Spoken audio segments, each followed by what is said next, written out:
Hello, Speed Gaming 5, and welcome to this Super Metroid Link to the Past Combo Randomizer Tournament, also known as SMZ3 1v1.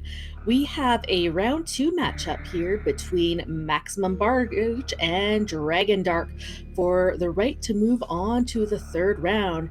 I am Mind of Me, joined tonight on comms by Cheesinator, who has a history with both of these runners. Cheese, how is it going? What are you looking forward to in this race? Hey, I'm doing great. I'm looking for a lot of route divergence, which I expect because I think these runners approach the game with a different strategy and mindset. That's going to make it exciting for us as viewers. Um, I don't think there's a heavy favorite here. I think Dragondarch, to this point, has overperformed expectation, but Maximum Barnage is an established veteran. He's someone we know who will consistently sub 3 and, in fact, get times in the range of the 230, 240, not unsurprisingly. So Dragondarch might have to make a few more of those gambles, big brain plays we've seen him making so far, cut a few locations, but I think he can keep it close and yeah, it's just going to be a fun one. Yeah, Maximum Barnage is a veteran of the SMZ3 community, has been playing consistently in community races since the randomizer was released in 2018.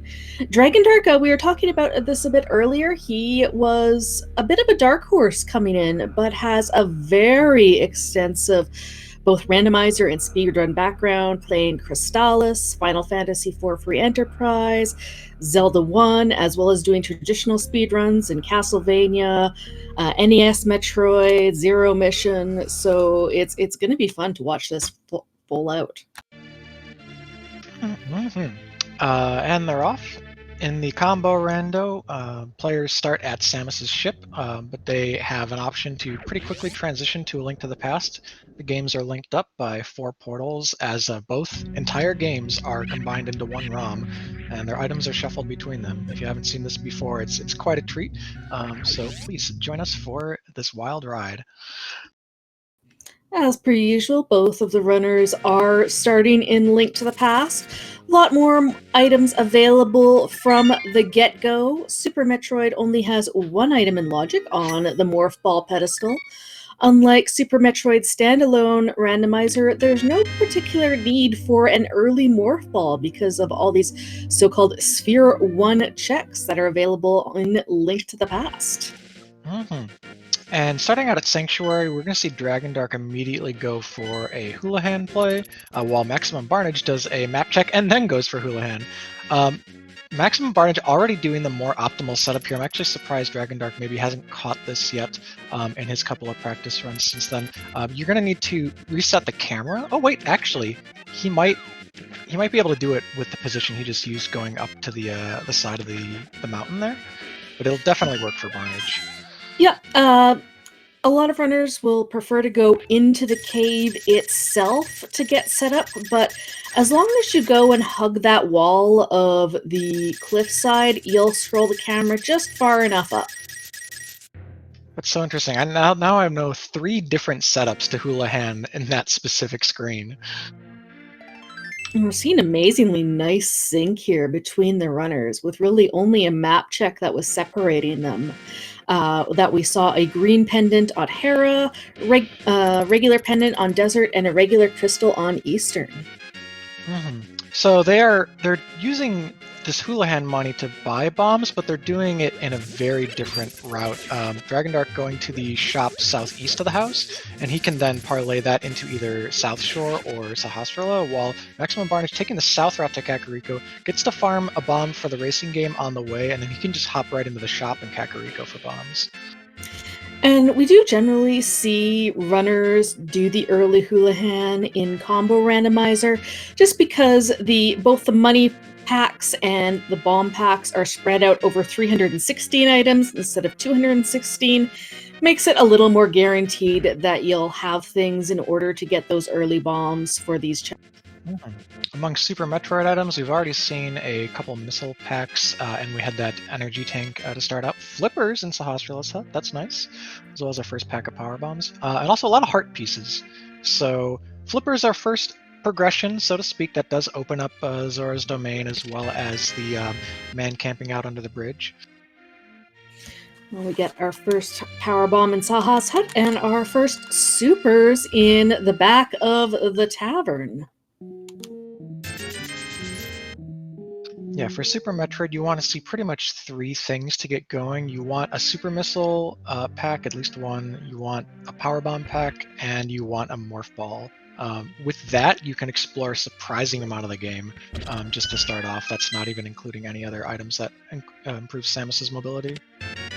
A nice to have would be a second pack of power bombs. Otherwise, you're going to be finding yourself farming a lot, and a few things will be linked out to you. But with 10 power bombs and your other items, then dang near all of the first half of the game is open to you.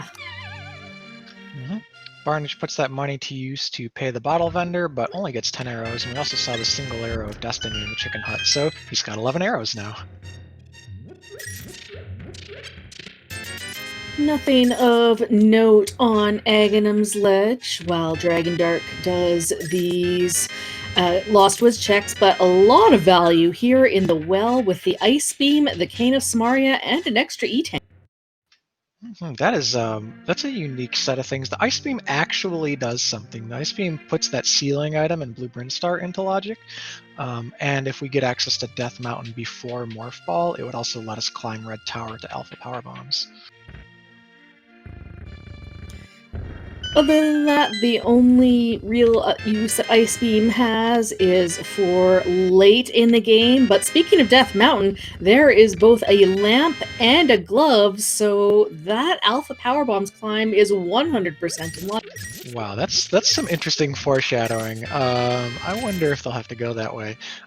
We also got some other progress. So that glove puts the back of escape in logic, but lamp also would let us get there. Like basically, escape is completed by having these 2 items in addition to Death Mountain.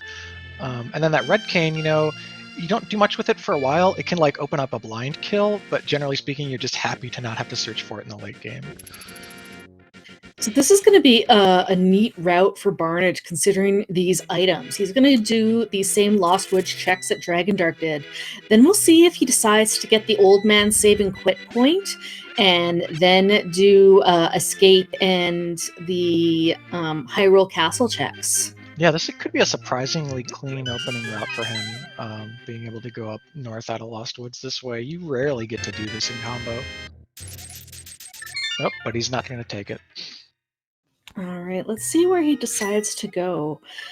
The flippers and that 300 rupees that Dragondarch has also gives him the option to do all of the flippers checks, including Zora. So there's, we wanted a possible route divergence. These items are going to give it to these runners.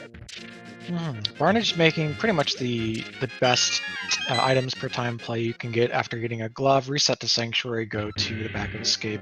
The map end key could be back here, but upside is it's 3 items. Sorry, Caster Curse. And he gets a fetch quest. That said, that fetch quest isn't bad early because you could like run the mushroom up to the witch's hut and then just walk over to Zora's domain or something. There's also a really nice fake flipper setup you can do just right outside of Link's house. One of the portals, the World Pearl portals, is right by the Dark World portal there. Yeah, that's true. And since Barnage doesn't have the flippers yet, he can still pull off the fake flipper. Is taking that key to walk to Dark Cross. It is a little bit quicker to go it this way than from the front, and we do get our 10 arrow item. Yeah, whenever Barnage has a bow, he is stocked on arrows. As well as he knows where a couple other refills are left behind. Barnage was hoping for one of the 50-50 bombs under the rock to refill him up to 5 bombs. 4 is just barely enough to get through Escape. You need 2 for the... Oh no, sorry, you need 5. You need 5 bombs to get through the front of Escape. Fortunately, with Cane of Samaria, and he's going to get magic under these pots in here, he can actually do the full escape because he can kill some of the guards with Samaria. Oh, Varia, that's nice. And also, now I'm suddenly feeling like a dive into Upper Norfair might be a play. Ice Beam isn't actually the logical progression in normal mode, but I would still be interested in doing it if something better doesn't come my way. Like, I'd probably do Upper Norfair before Alpha Power Bombs. Yeah, it does give you access to Bubble Mountain, again, like you said, out of logic, but you can walk through Cathedral and freeze the enemy to get the wall jump into Bubble Mountain. But there's the mirror in the dam. Oh my gosh, there are so many items that lead to divergence. Okay, but we can't kill what's his name, the spinny guy, the big Moldorm. We're about to go to mini Moldorms. We can't kill the big Moldorm though. So even though we can get up to Hera, we cannot finish it yet. It can get every item except for Moldorm on account of that lamp giving us access to the basement. So, you know, hard to say. Might be a good play, might not be. Also, because he missed a bomb, Dragondarch has to be so thankful he got a bomb drop from that first Moldorm and was able to come out of there safely. Because he was close to running out and not being able to finish this cave. He did have full magic with he had full magic with his Cane of Samaria. I always forget, like, Cane of Samaria, it's a thing I think about as a weapon for certain places, like where Barnage is, but I don't think I've ever had Cane as a weapon I would consider using while in mini Moldorm specifically. Isn't that just beautiful, the way he squishes him against the wall with the block? Oh, it's fantastic. And Dragondarch doing some skillful dodging of the crabs, the most damaging light world enemy, doing 2 full hearts even on green mail.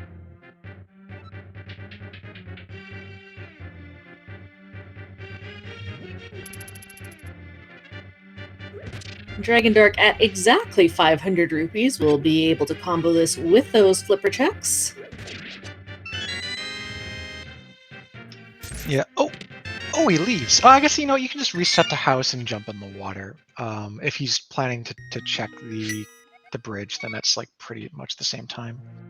Yeah, pretty much. Nothing else in the front of escape for Barnage. Does get that 50-50 rock this time, and will be following Dragondarch down to South Shore. We'll probably get his mirror. We'll see if maybe Barnage goes and combos the dam with a Gina rather than Mini Moldorm. What do you think, Cheese? I'm not thinking too hard about his play because I'm wondering what Dragondarch is doing. He just gave up his 500th rupee to go refill on bombs. I guess he really wants to get to back of escape as well, and he had 0. Yeah, so he's going to need to bank on finding some more rupees soon if he wants to do a clean Zora's Domain and not leave behind the big fish himself. Barnage, I mean, 5 bombs, gosh. Like, if between here and Mini Moldom, you need 1 to open the cave. Yeah, going west makes more sense. He can farm rupees here before Zora, and it's a faster farm than the one in the northeast. Oh, no, he's not even going for the rupee farm. He's just going straight up desert. Okay. I guess he thought that Sphere 1 was dry enough that maybe the Agena check is something that could get him ahead.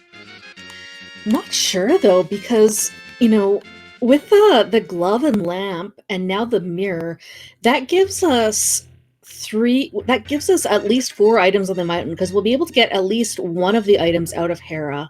And it also lets you check the high jump boots E-tank. So that's 5 items on the mountain right now in pretty quick succession. Maybe it's a defensive play rather than an aggressive one. Like, we did talk a little bit about how Barnage is more of a veteran, and he might just want to be thorough and say, like, I don't want it to get to, you know, an hour and a half and find out that my Moon Pearl was at Agena. That's fair, and Agena is one of those oft orphaned locations in this game. It really is a pain to try to combo with unless you have early book or flute. But Barnage is going to go make his way up the mountain, and I think Dragondarch will find the remainder of his rupees to refill the Zora money on his way through escape here. So Barnage, yeah, back in this little forested area up top here, there are the lumberjacks. We can't get their tree yet, and we won't want to on this particular seed. But he's gonna wrap up the this lumberjack check that he didn't do when he was here earlier, and go up the mountain, rescue the old man, possibly get 1 or 2 items at the spectacle rock, and yeah, maybe dip into Super Metroid, check out high jump, think about alpha power bombs, think about upper Norfair.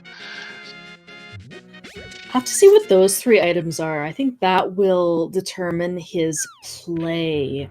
You know, if it looks like there wasn't really anything on Old Man and Spec Rock, I don't mind dipping into Green Pendant Hera just to get at least one of the items. Mm-hmm.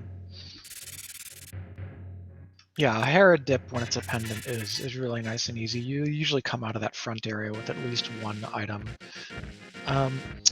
I think I'm a little surprised that Dragondarch would get the flippers at Sash, knowing that's an unusual opening anyways, and not think, you know what, I could get ahead in the early game by pushing these flippers to, you know, the 5 or so checks that are behind them.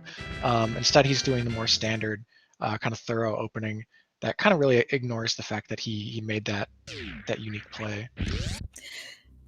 I agree, and I'm not sure what his logic with this is. Maybe just finding that lamp and the glove and Kakriko threw off his gameplay, and he fully intended to follow the flippers, but now finding those kind of progressions, it's like, okay, well, this opens up so many opportunities, I can't not follow these, and then he'll know that, oh, okay, well, flippers are around for me later. Mm-hmm. So Barnage dips into Super Metroid, gets the super missiles at high jump, E-Tank, checks that there's nothing at the Croc escape, and he's transitioned back already, so he's continuing to head up the mountain. These checks will be really telling, because it's probably, you know, it's progression here, or it's an Eastern where nobody's been, or behind flippers, or Alpha Power Bombs. Or maybe that Or I guess mysterious Blue Brand. mushroom. Yeah, you know, we do have a lot. I'm talking as though we don't have much left, but we kind of still have a lot left. We've got We somewhere have a around lot. a dozen things left to see, and that are pretty easily accessible outside of that red tower check. Oh, an early Dark World check. We've got our 5-6 at Turtle Rock, and our last pendant is Swamp Palace. Yep, the other 5-6 was Mire. So you probably will not see a Pyramid Fairy check today, though I wouldn't rule it out. You know, early Red Cane does mean that both those dungeons have more access already than they usually do.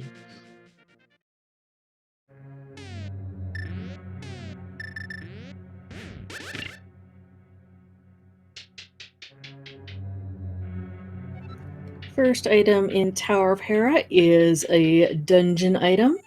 Yep, and this next one then has to be big or small key.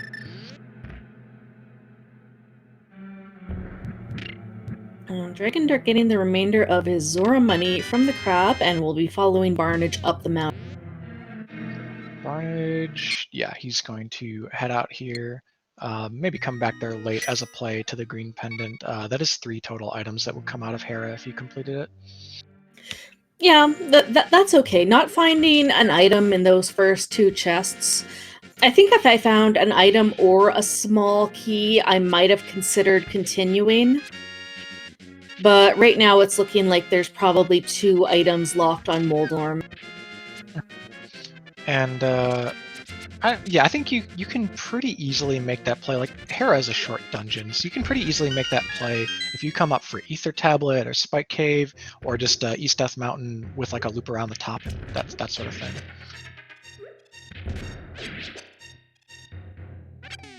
Alright, Dragondarch gonna go and mirror Barnage. We'll see if he makes the same decision in Hera.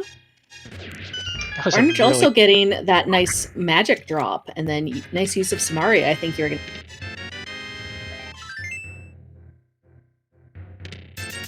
Yeah, this is an odd bundle of items to start the game with, and then see it kind of dry up after that. Like, we don't have a clear path forward, we just have some decent options.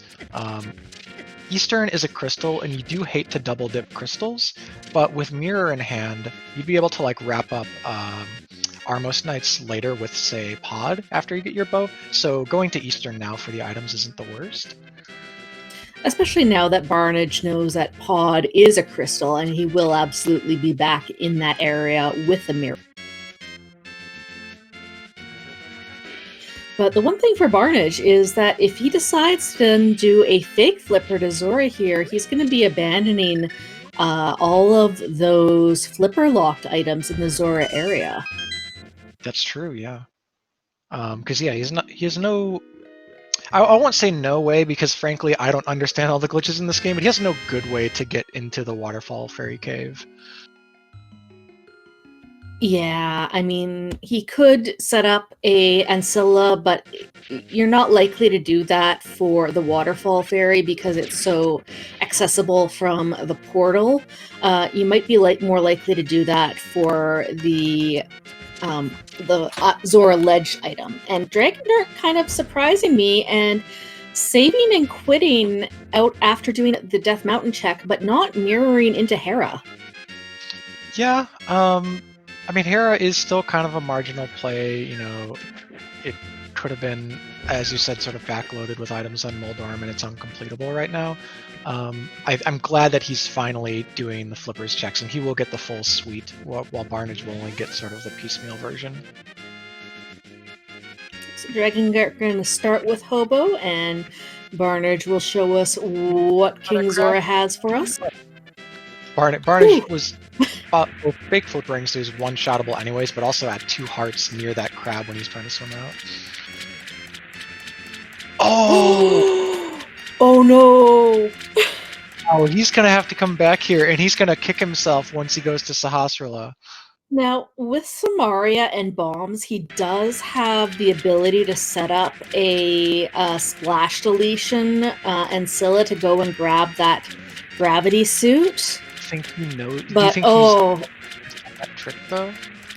I don't know, because I'm not sure how up-to-date Barnage is on the recent, Link to the Past tech. Well, he's got 8 bombs to try. Oh, okay, never mind. Yeah, he'll just be back when he gets his flippers, I guess. Maybe he's expecting with a gravity there, but no Morph that's like a much later gravity suit. But of course we know that it's accessible right now. Now, gravity suit doesn't actually do anything in Super Metroid until you have Morph Ball. So I feel like Morph Ball is not far away. I agree. Dragondarch also getting silvers in that waterfall cave, which again is not very useful unless we have another item, in this case the bow. But it just means that Dragondarch is going to get all of these goodies out of Zora's area and never have to come back. Now, I think Barnage, even though he'll be, of course, a little perturbed by the flippers, I think he's going to continue on to Eastern here, because he also knows that if he goes back just for Gravity Suit right now, he can't do anything with it. So he's still looking for stuff. Yeah. This feels like a good play to go into Eastern. With the lamp, we're guaranteed to be able to get at least 2 of the 3 items out of Eastern, and we have a pretty good chance to get all 3. And we know we'll have to come back for the boss anyway, so it's not too bad. Yep. Now, double suits. This tournament has just been, at least in my experience, a lot of the runs I've both played and watched has been just so many early double suits, which is a blessing and a curse. If you really feel good at Super Metroid, like your execution, Super Metroid becomes full clearable with basically just suits and a little bit of movement. The other problem it creates is that Super Metroid's completely open, and you have 80 checks to choose between, and suddenly you're like, which way do I go? Exactly. And depending who you're up against, like Barnage is pretty darn good at Super Metroid and feels comfortable doing a lot of the movement that would normally be out of logic in this, like for instance doing like a CWJ into wreck ship or doing a boostless lava dive, all those lovely things. Oh, I mean, a boostless lava dive is a practical example for this seed, but I don't think anyone's going to seed WJ when you can gravity jump to wreck ship. Oh, that's true, yeah. if you're the kind of person who's so practiced you get it first try every time, then like go for it. But yeah, once you fall in though, you're just like, well, I have gravity seed anyways, so no problem. Alright, let's see if Dragondarch follows Barnage into Eastern or if he's going to check that mushroom first.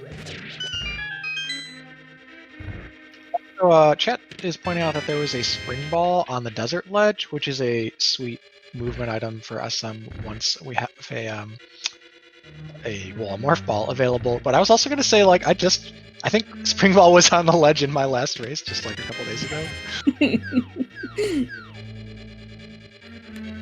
Alright, so we found, I think, only just one item in Eastern so far in that 300 rupees in the cannonball chest.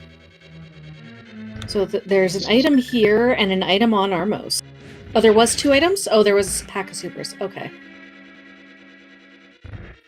Yeah, this is interesting. Okay, we still have one more shot here, but I kind of expected something here. So as far as in-logic stuff, we're actually getting quite down now. Now we're at maybe 2 items in Hera, definitely 2 items in Blue Bryn, 1 in Alpha Power Bombs. And the mushroom check. Mushroom, yes. And I think that's about it.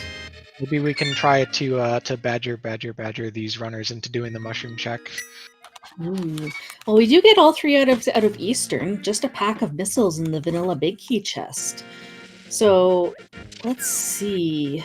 Barnage is gonna, do his flipper checks, go waterfall, hobo, grab his gravity suit, and then maybe follow it up with a mushroom. It's just unfortunate route. Yeah, I mean, as long as he, moves quickly and stuff, the time loss here is pretty negligible in the grand scheme of the seed. I think runners lose more time through, like, orphaning locations kind of in the mid-game that they have to come back to in the late game, those sorts of big macro decisions.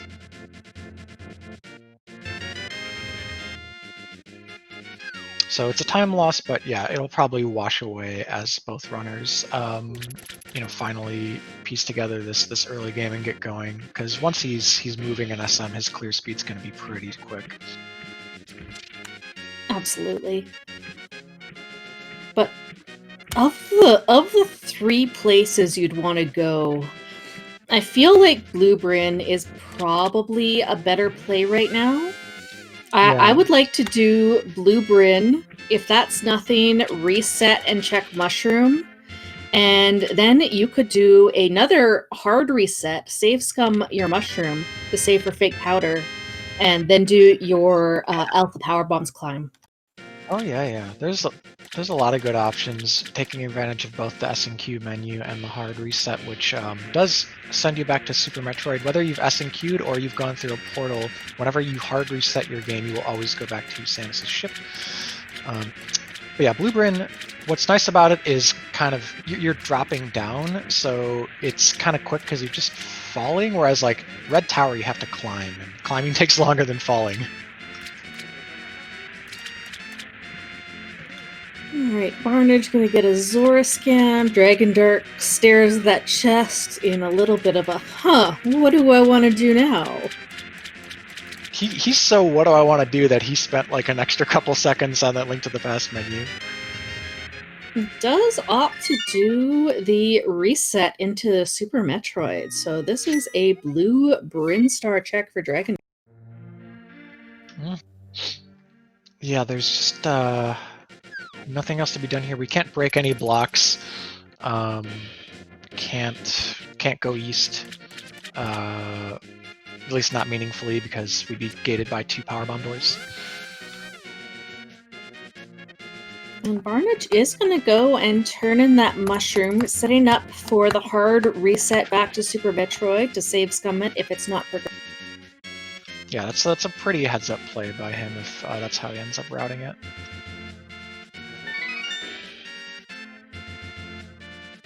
Also, I think I might have been doing this wrong forever. Is it faster to walk kind of up and left away from the witch rather than down around the tree on the bottom? It is marginally faster, and you don't need to worry about the pickle getting in your way. Okay, and he S&Q'd, so that mushroom's gone. Rip fake powder. Yep. Fourth energy pink over here at the Morph Ball vanilla pedestal. That's nice, but if there's nothing here in the ceiling, we're definitely resetting it. And Barnage is going to go into Super Metroid now. Is this going to be sequence breaking into Bubble Mountain or climbing up to Alpha P? Yeah, I mean, Bubble Mountain is more item dense. It does orphan some stuff kind of weirdly. Unless you do a save in preparation for it, you orphan the Wave Beam room and also the back of Norfair Reserve, unless you're getting that on your way out of LN. So it's just kind of a little awkward what you leave behind, but it's more items now. So it's kind of a greedy play, I guess, in that way. Alright, Dragondarch going back into Link to the Past. Only a couple of rupees there at the Cathedral Missile.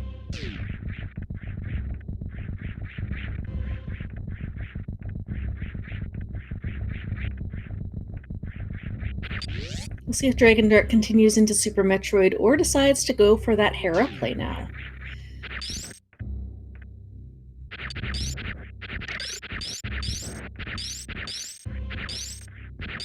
All right, Dragondarch staying in logic, and I actually expected that from him. Oh man, Maximum Barnage's screen just like froze for a split second. I could not see what item was down. It looked like supers. I think I saw like a line of green. It could have been Speed Booster, but I'm pretty sure it was supers.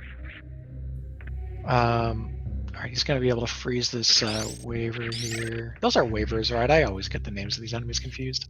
Yes, those are the waivers, because they kind of wave up and down. Exactly, yes. Super Metroid names make perfect sense. The Novas are stars that are exploding. Wait, actually, they're kind of star-looking. All right, another pack of missiles at the reserve. As Dragondarch makes his way up Red Tower.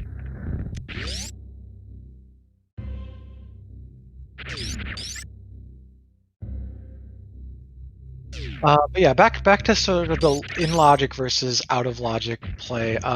This feels to me like the kind of veteran versus like up and comer type of split, right? Like if you're not super seasoned in SMZ3, you don't like to break logic too hard because piecing that back together later can be a little difficult, and you can kind of lead yourself on wild goose chases. So yeah, pretty expected here, and we should see something at this location. Unless it's in Hera. So it's... Oh right. Yeah. Oh wait, but... Huh? Huh. We're going to Hera? We're going to Hera. Are we going to find our Moon Pearl in Hera, or we might find the flute in Hera? Okay, Dragondarch I think was doing a map check, like a tracker map check there, because he was standing there. I was hoping he wasn't going to reset the mitts. I know he will end up back in Red Pearl at some point, but if Hera has your Moon Pearl, then you don't want to have to come back here to re-get those mitts. So yeah, he's going to take them up to the ship. For sure. Wow. All right. That mitts is so confusing because now it tells us that I'm not sure which orb is more likely to show up in Hera. Yeah, and it really does give us a lot of things that we could find in Hera. I mean, I think Hammer is actually probably the best thing we could find in Hera, because that'll give us access over to East Death Mountain and an additional 8 checks there. Moon Pearl would be good, but it kind of hurts to get Moon Pearl without the Hammer. Yeah. Flute is a possibility, which will give us access into Desert, and Desert could be potentially clearable with the Glove and Fire Source.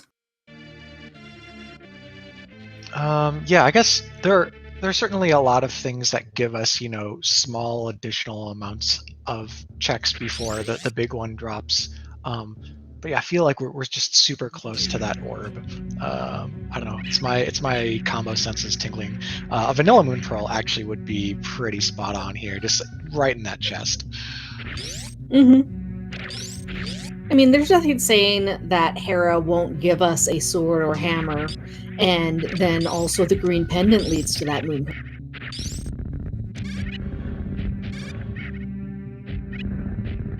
Yeah, Barnage did soft block, but it was deliberate because he had done all the checks he could in that area. Yeah, and so he gets to route that reset back to the ship and do his blue brain check. So he's pretty much he's ahead on that Upper Norfair scout, but since it didn't yield anything, now he's just technically behind on the logical checks to Dragondarch by basically this retro dive, and then he'll have to reset, go to the portal, and head up back to Hera. Alright, we will find out in about a minute and a half what's here in Tower of Hera that's going to lead to our progression.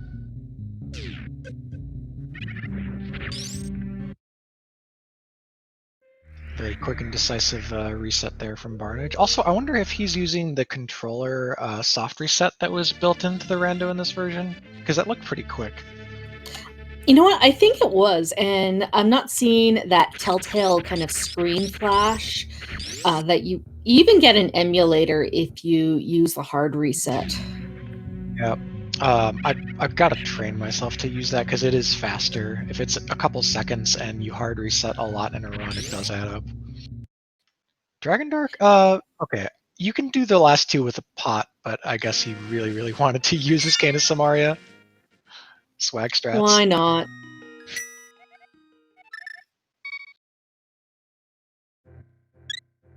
Okay, and yeah, Barnage going to be following Dragon into Tower of Hera. We'll find whatever there is to find here. Unless he decides to go for that Alpha Peeves first. That is a possibility. Yep. Yeah, this is one of those seeds. It resembles some others I've seen recently where it starts with an early funnel that ends up having runners do the exact same things, just in a different order. It funnels them down to the big one, and then after that, it's like wide open again. So this is that choke point. Nobody's gonna like go all the way up to the top of Pendant Hera with that item loadout that they had. So what's in the big chest? Oh, I called it! Oh, Vanilla Moon Pearl. We do also have the small key, so Dragondarch has to decide, does he check the basement item right now, or does he follow that Moon Pearl? I mean... I check the basement item. I check the basement item wanna... right now while you're here. With Pendant Hera? Oh, he's thinking about it, thinking hard. Yeah, I mean... I think... Again, I think this is more of the play that Barnage should make, and Dragondarch can probably skip on if we're talking about runner comparison. So it makes sense for him to push that item that's just wide open to the game. I agree, because Barnage will find that Moon Pearl and still be looking for something else to give him progression. I don't think he would leave Hera after getting the Moon Pearl, have the small key, and still not, and then go climb Alpha Peeves without checking the basement first. Yeah. But funnily enough, this is a very interesting loadout to go and to the Dark World, because the only dungeon we can reasonably clear is Thieves Town, and even then we don't have a hammer in case there's an item in that vanilla big chest. So do you just do Overworld and skip all those dungeon dips, or do you just skip dungeons away? I think you could probably leave Thieves Town for a bit. Maybe do front four. Like, yes, it's crystal and double dipping's not great, but I'd rather not leave behind the Thieves Town big chest. You could get a pretty reasonable route, roping in like Cave 45, and then get all the way to Hype Cave, and you'll probably find something by then. Okay, Fire Rod, we can get to the back of Skull Woods, but we can't kill Mothula. It also opens up a dip into Ice Palace without the hammer. Holy smokes, that's not somewhere I want to be right now. Really, for as nice as all of these items are individually, this particular combination, oh my god, and the Ice Rod, which doesn't give us anything unless we find the hammer. But then if we find the hammer, then the seed just opens wide open. Yeah. Like, hammer and a sword lets us clear Turtle Rock now, potentially, barring Medallion.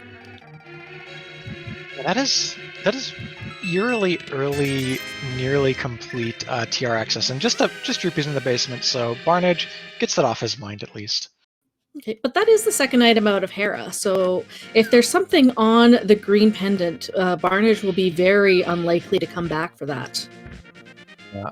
He's probably not doing it until, like, maybe, post a pedestal check, seeing if there's something worthwhile on that, but I could see green pendant being his very last location. At least having Mirror does open up a lot of options for routing here for Dragondarch. He can combo in the Smith chain quite easily, and like you said, Cave 45 and the other mirror checks. I want to point out people who are maybe newer to this community or have played a lot of like multi-world but have not yet played much as far as racing goes. The multi-world recently added features for early swords and early morph to make it more convenient for runners to kind of enjoy their time. We don't have either of those things. We might not for a while. This is just kind of one of those seeds. This is how SMZ3 rolls a lot of the time. One nice thing that Dragondarch may choose to do is if he continues on to after Hype Cave and still no hammer, is go for the Pyramid Catfish check, which would give him the opportunity to mirror and turn in that mushroom for himself. Not going to lead to anything, but it would be a nice little bit of routing.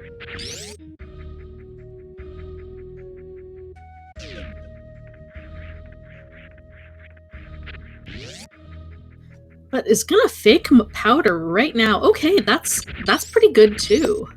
I like this play a lot.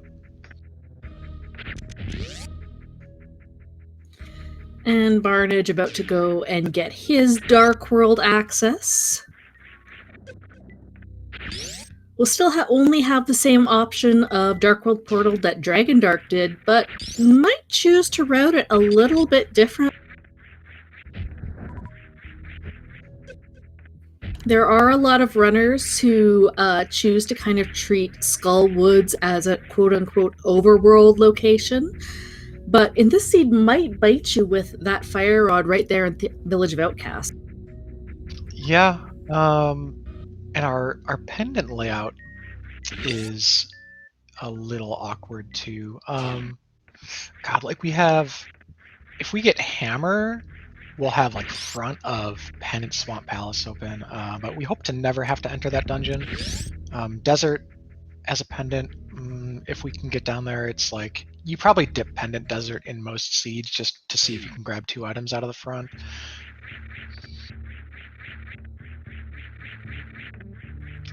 But a lot of these, that what I was getting is that a lot of these dungeons are crystals. So if we're talking about like, oh, well, Ice Palace you can go to, oh, you can go to Skull Woods just to the front, but like those are guaranteed double dips because those are all crystals. Okay, Dragondarch not going to go walk over to Graveyard Ledge just yet, is going to go and continue Smith Chain with Purple Chest.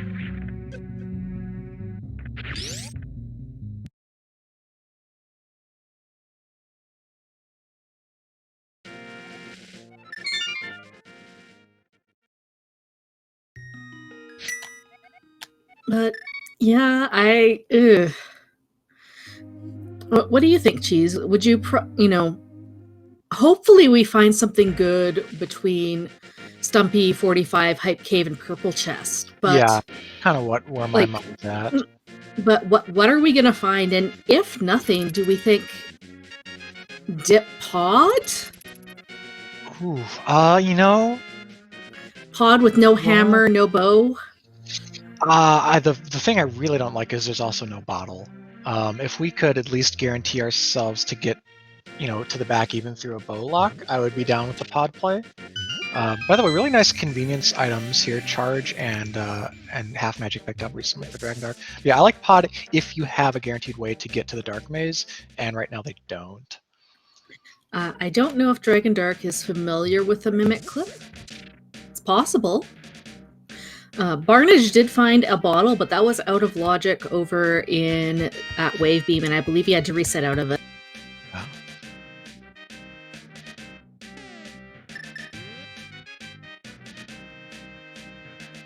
And Barnage is indeed Skull Woods first without the fire rod. So the worst thing that could happen here is like early progression in the back portion, and specifically that chest pre-Mothula. But with one item down from the dungeon already, it's looking pretty unlikely. Okay, yes or no? Do you dip swamp? Dip swamp for that one item after Hype Cave.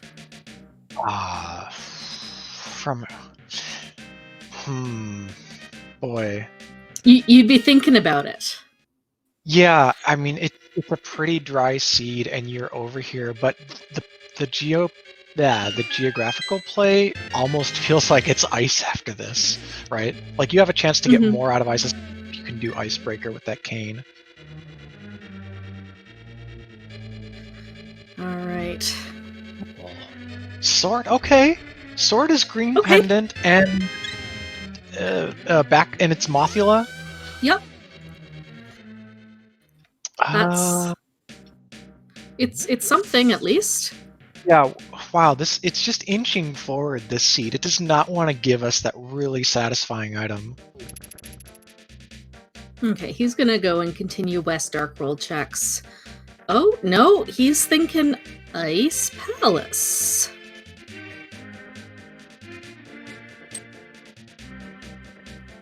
Or he's going over to Pod. This way. No? This could be Pyramid Ledge Catfish before Pod. Yeah. Actually, you know what I think? I think he was thinking that, oh, I can go into the back of Meridia, but no, you still can't do anything that way even without a Morph Ball. Oh, I like this cheeky check here.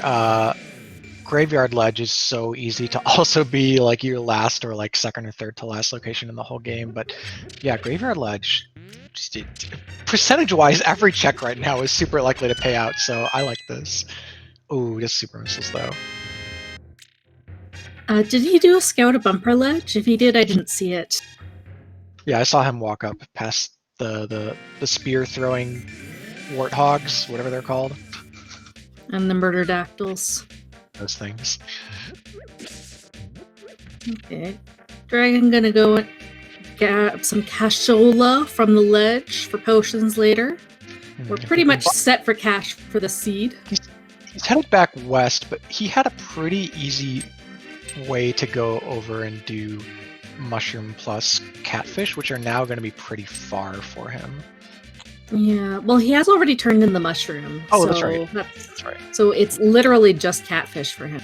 I forgot that he didn't. He both turned it in and didn't keep it for fake powder. Mm-hmm. All right.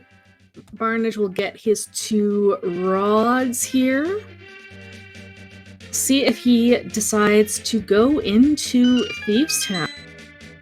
He opened it, so maybe he's anticipating doing it right after this check here. Yeah, potentially. Dragondarch, I don't think even opened the front. Oh, we got both items in Skull Woods. Thank you to our tracker Link Force, who is super on the ball for us today. So, yeah. So the only thing in Skull Woods is that crystal. So Dragondarch... Well, Dragondarch doesn't know that yet, so... But Barnage won't be going back.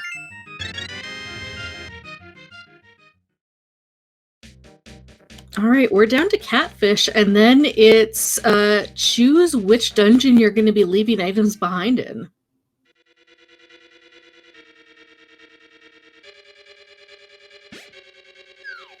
Okay. All right, we're going to see at least the first 4 from Barnage for Thieves Town. Gets a blue mail out of the first chest, so that's 1 item. That's a good look. Oh, you hate to see that small key. Mm-hmm. Now you're praying that it's compass or map inside that big chest. Yep. And you would love to see, you're going to find the big key and hopefully 1 other item in here. You do not want to see the big key and another dungeon item.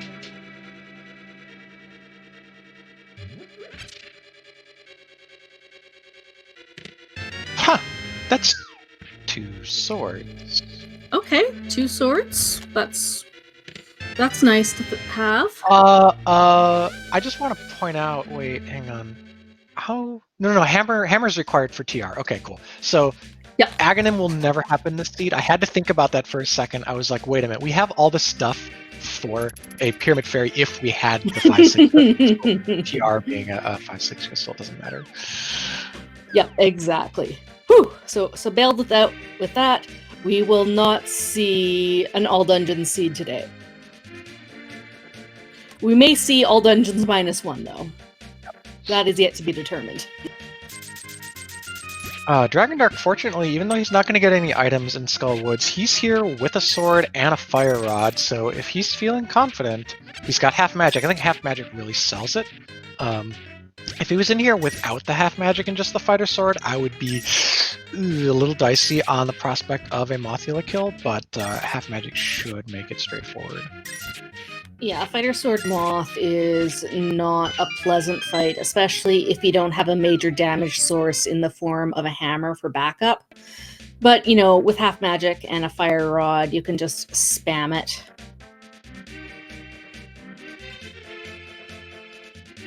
Dragondarch, he's doing the clear through Skull Woods. That's sort of like check the middle and get your key, and then go straight to the back and like hope that the second item is on Moth, so you do the minimum possible checks.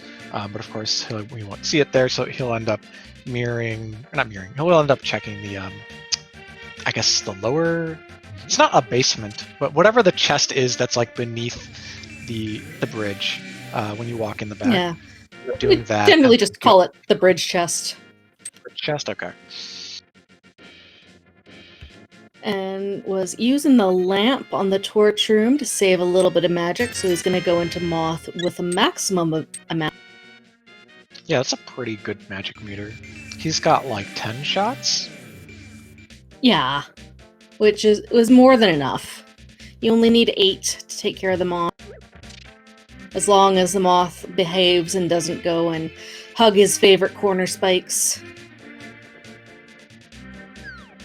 Maybe I miscounted. He's still on green.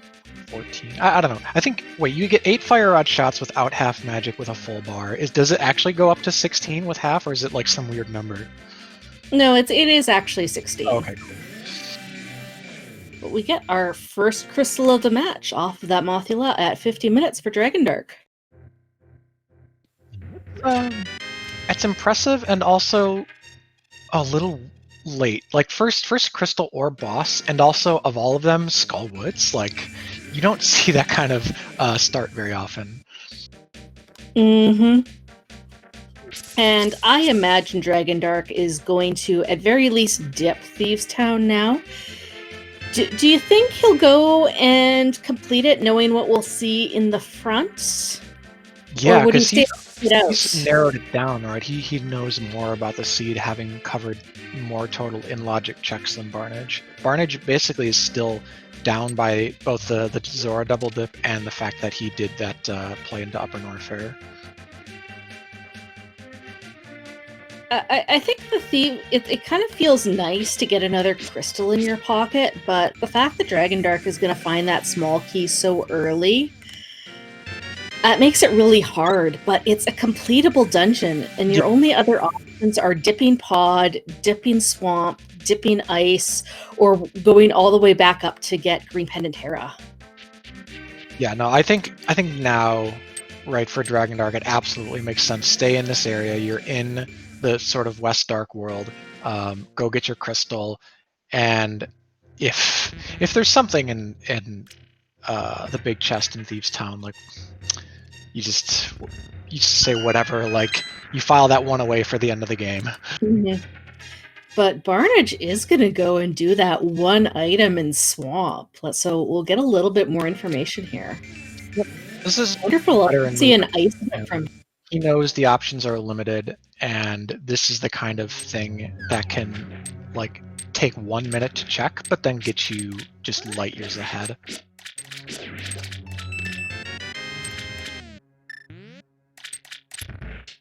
This is the exact time that I've seen Solsky rationalize the same check in a run he did in the past that we were both in, where he got a flute out of here that led to like further progression, I think, for this dungeon specifically. All right, just a blue boomerang in like Checkerboard Cave. So you just never know. But yeah, I agree, and I also like the idea of doing an ice dip right now, especially if Barnage can do Icebreaker. But even without Icebreaker, you can get all but 3 of the chests, and hopefully one of them is the big key.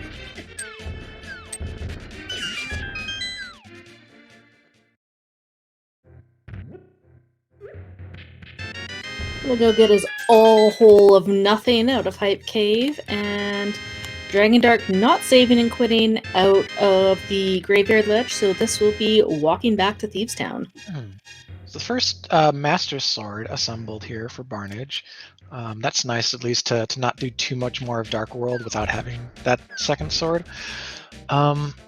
Awkward Seed. I'm going to go out on a limb and say that this is the longest I've ever seen people start through Link to the Past while having 2 Super Metroid suits. Mm-hmm. I'd also just like to note that we don't have any movement items. We don't have either pair of boots. We don't have the hook shot. We don't have speed booster. We don't have space jump. We don't have screw attack. Yeah, grapple. Grapple will be wreck ship once we get our morph ball. Mm-hmm. Not a ton else. It won't even put Shack Tool in Logic yet because you do need other movement for that on normal. It'll give us wreck ship. It'll give us X-ray. Right. That's about it.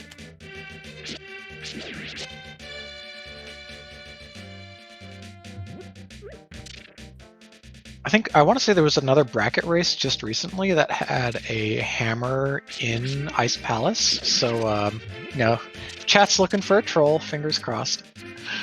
Mm-hmm.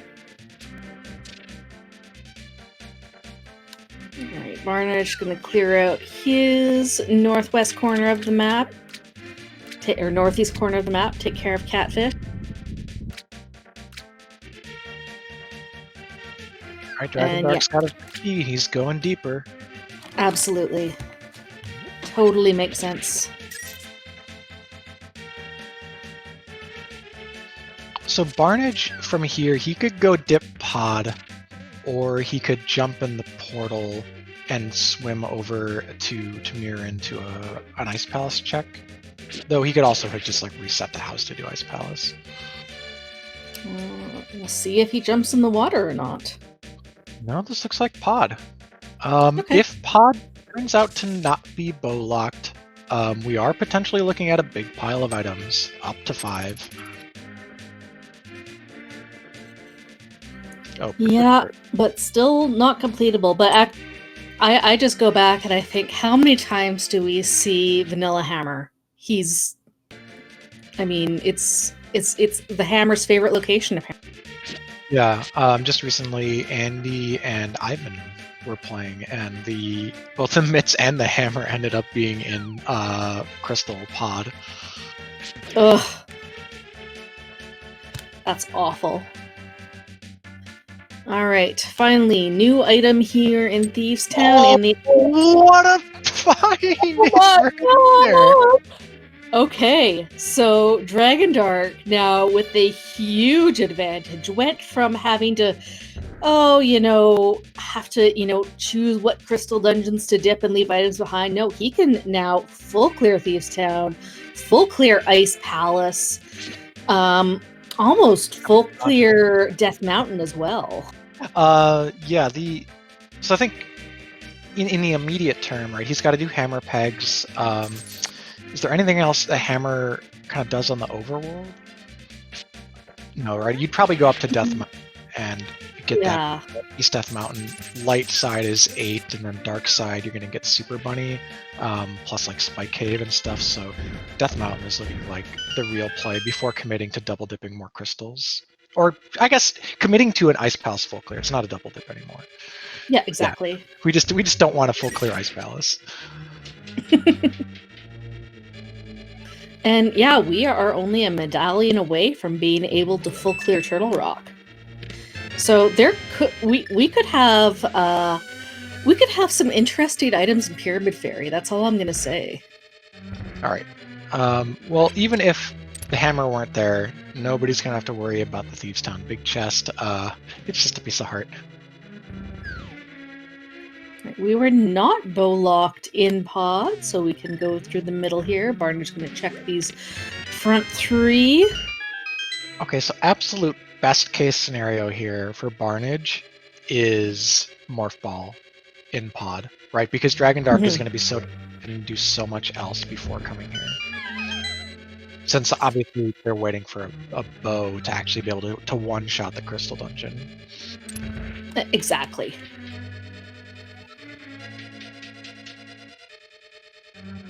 Russingham points out in chat, it's actually maybe not good if he gets a Morph Ball here. So here's the thing, is that Thieves is still a crystal that he knows has a bunch of items in the back. And West Darkworld isn't like the most out of the way place, like Village of Outcast and stuff. He'll still want to go there for Skullwoods and all that.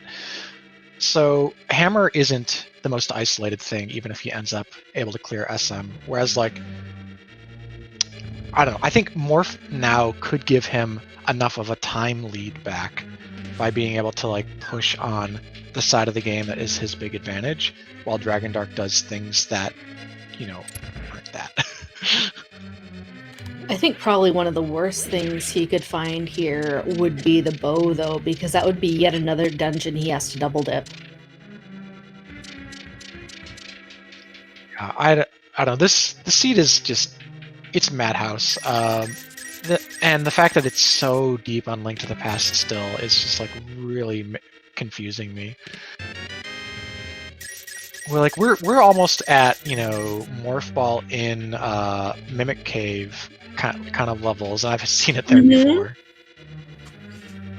Well, that's what I was talking about. An interesting item on Pyramid Fairy is a possibility. Yeah, gosh. We'd need a flute, and we'd need the medallions for both of those things. Oh, and a way into Mire, right? So you need boots or hookshot.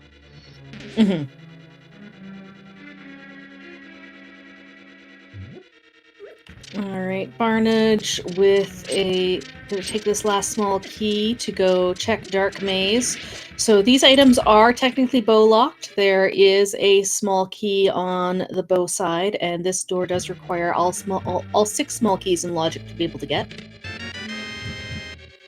Dragondarch's passing by Hera. Does he just go up and knock out that green pendant real quick? Does he? Oh, there he goes. He's also got the basement left before checking the basement. So this kind of makes sense for him. Yeah, so, I mean, he'll get a dungeon item off of Moldorm, so I'm not sure if he'll dive back into the basement or not. We do know that the second item isn't there. It's just a big 20. But getting the green pendant in hand feels nice. You'll be able to turn that back in when you do your Pod Eastern clears. And looks like that Barnage... You don't have a anymore. I'm sorry, friend. Yeah, you had to reset that out of... His stream is also maybe lagging now? Okay, he's back. Does he know the menu, the way to menu the... Oh, the mimic clip? Potentially. Yeah. Yeah.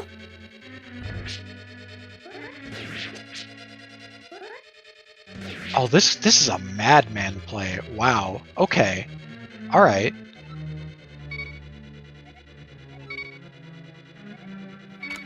Getting some nice hammer Moldorm. You definitely want to be doing that over Master Sword Squins, just in case you accidentally poke the Barnage is putting a lot of effort into this pod clear. I don't know. Do you think Barnage feels behind at this point with his Norfair? Yeah, he kind of repeatedly last locationed things and has not been rewarded really at any point. Unsurprisingly, Dragondarch not going to go dip back into Hera, is perfectly happy with just the green pendant.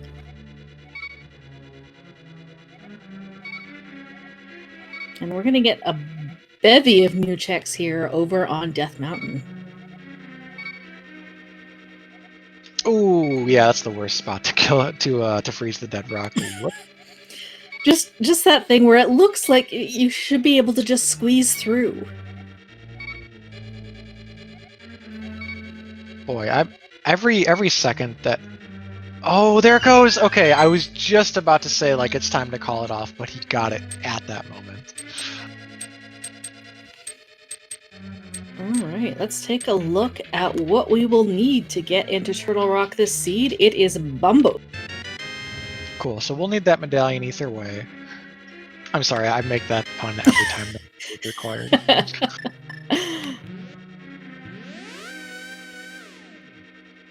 That's quick enough. Oh, your jokes have been pretty bombastic tonight. All right, Super Bunny hook shot. Oh, God, that's the best play ever tried. Oh my god.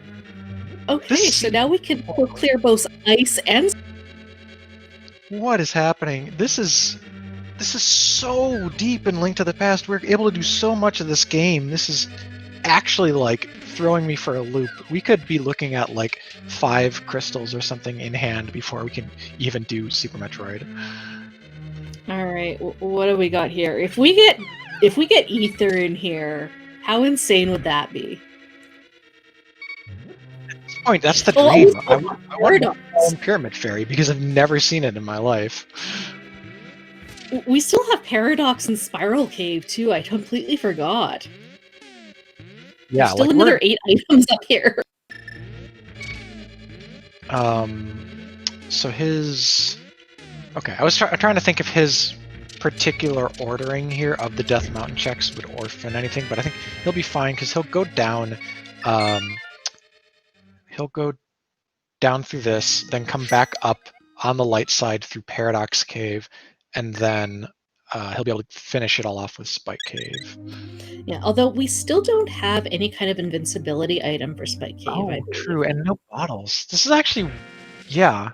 For as much time as we've spent in this game, it's a little surprising. Oh, speed booster. Ooh, that's okay. That's a real mixed item right there. Yes, it opens up things in Super Metroid, but it can also just lead you to a bunch of dead ends. That means Croc, right? So Croc, a bunch of random stuff in Brinstar, and but do you do any of those before just like full clearing Swamp? I don't think is Croc in Logic. Can you do the Croc, Cathedral? So you don't Cathedral, right? You speed booster through the Speedway. What's it called? Oh, Frog Speedway, right? Yeah, is it? I guess those things are kind of frog-like. I was like, those don't really look like frogs, but they kind of you would still need Wave Beam to get through the gate. Oh, huh. Okay, never mind. So we can't do Croc. Well, we can, but can't. Okay, so with Croc not being opened by that speed booster, I'm actually not too worried about it. I do want to. Oh, there's a bottle. But yeah, the options are really weird because Swamp is a pendant, but it's so many items. Ice is a crystal, but it's a slow full clear. But it's ice. And I think Dragondarch is now thinking, okay, do I refill the bottle and go to Spike Cave? But no, he's going to go and do the speed booster check. Is there a shop that sells you a potion on Death Mountain? I'm pretty sure there is one, right? Is there like a shop that has like a heart and a bomb and a potion or something? Or I think that there is. Chat, do you know? Yeah, it's inside Paradox Cave where you have to bomb the wall. Nice intended shine spark to get over the gap. A lot of people will just do a short charge on the other side there, and Barnage gets his hammer. So luckily didn't find anything in pod. So he's a couple of minutes behind, but you know, right now it's not insurmountable because that morph ball is still nowhere to be found. And if Barnage chooses Ice Palace or Swamp over following that speed booster, it could pay out for him. Yeah. Yeah, this is. I'm looking at just the tracker right now and like the number of things that are lit up, and actually, it's it's starting to build as a pretty decent lead for Dragondarch. With 2 crystals completed, granted, Barnage is about to get his first, and with the speed booster in hand, a hookshot in hand. Yeah, Barnage will need a little bit of luck, but also some of his patented smooth execution to kind of make back that time. A good thing for Barnage would be if these speed booster checks don't lead to anything. There's only 2 left here in Big Pink.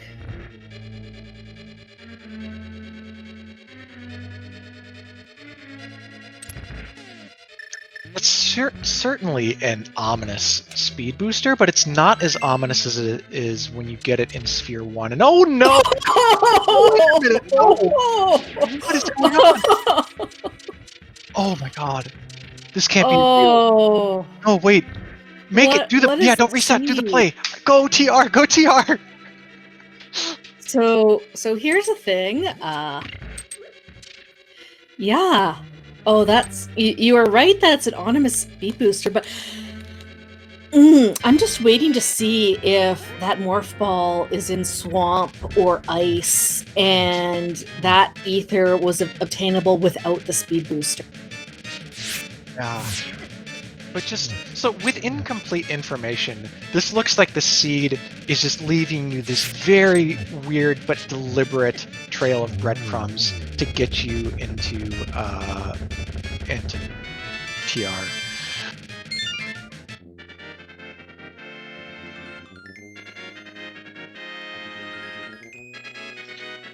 That said, like in Barnage's position, I think if he is as behind as he looked to be, like the way he was acting by doing that super out of logic hard pod sequence break, I think you 100% need to push Pendant Swamp, because like Pendant plays are how you get back in when you feel behind. Mm-hmm. Pendant plays and the low percentage plays, like Ice Palace. I just really feel Ice Palace with that Fire Rod didn't lead to anything in particular because we got all the items weren't fire locked in Skull Woods, and we got those mitts really early. But I mean, you're right too that it could be the Turtle Rock play. Yeah, Fire Rod is a hard item to read. It's not one. It's similar to Bow in sort of. Sometimes it leads to a few items, but like, it's redundant with Bombos when it comes to Ice Palace in seeds that have both. The back of Skull Woods does not often have many items in it, so it's really just a TR item. And TR is the biggest thing that Fire Rod could still do for us, right? If it's not like a bunch of keys right in the front, then Fire Rod is absolutely our logical access to the back. All right, Dragondarch grabbing a safety blue from the potion shop, and Barnage making the ice play. I am super excited to see this. I have been calling Ice Palace since we saw those Titans mitts in Alpha Peebs. So I'm really excited to see what we find here, if any. So Dragondarch, this looks like a play to TR, and he's got that potion, so when he comes out, if for whatever reason TR is a complete bust, I don't think it will be though, because we're talking like 6 items, plus half of Pyramid Fairy for later, he'll be able to come out and finish off with Spike Cave. And he's gonna bag a crystal, right? If this were like Pendant TR, it'd be a pretty unique play, but like TR is something you have to do eventually.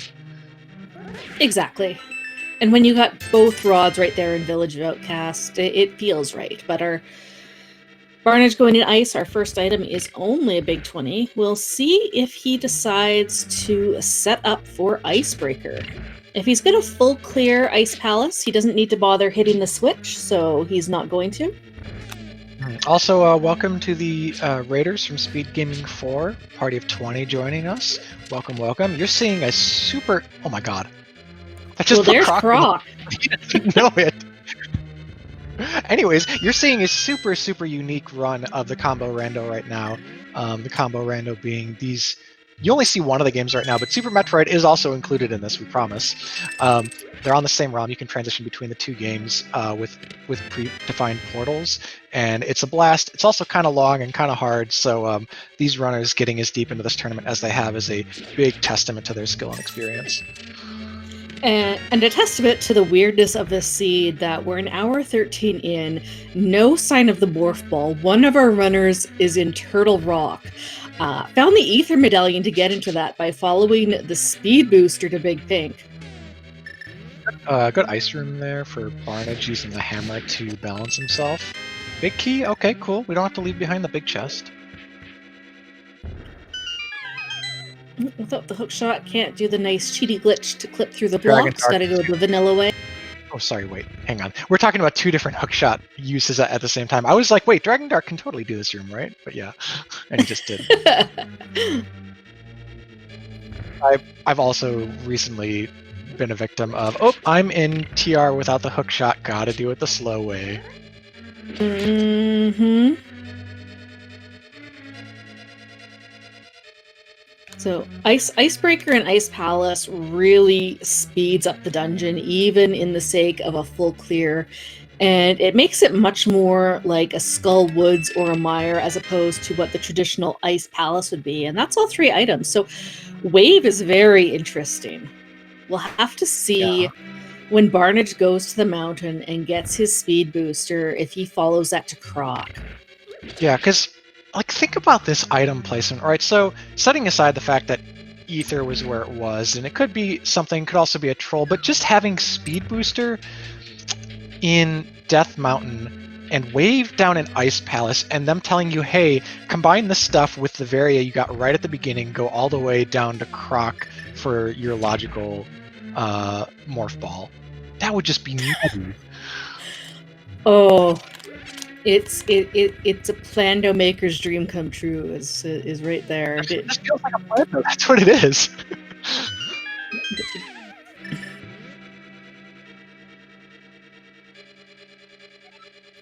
All right, Barnage gonna go get his second crystal from Ice Palace. While Dragondarch is going on his way to the Vanilla Big Key chest, which I believe is actually the Vanilla Big Key this time. Oh no, we saw it earlier. It's been a very nice cold stare fight here for being on Master Sword. Granted, half magic helps a lot, but that was still very nicely done. Only a single rupee in the lava chest. But the real goodies of Turtle Rock are still to come in the form of laser. Also, Dragondarch hitting that switch there, which you don't need to do in a full clear of TR, because you're going to go outside and come back in, so the switch is just going to reset. But that's normally a setup for when you're go-moding TR and you want to get the roller room to start out favorably for Arcana Samaria.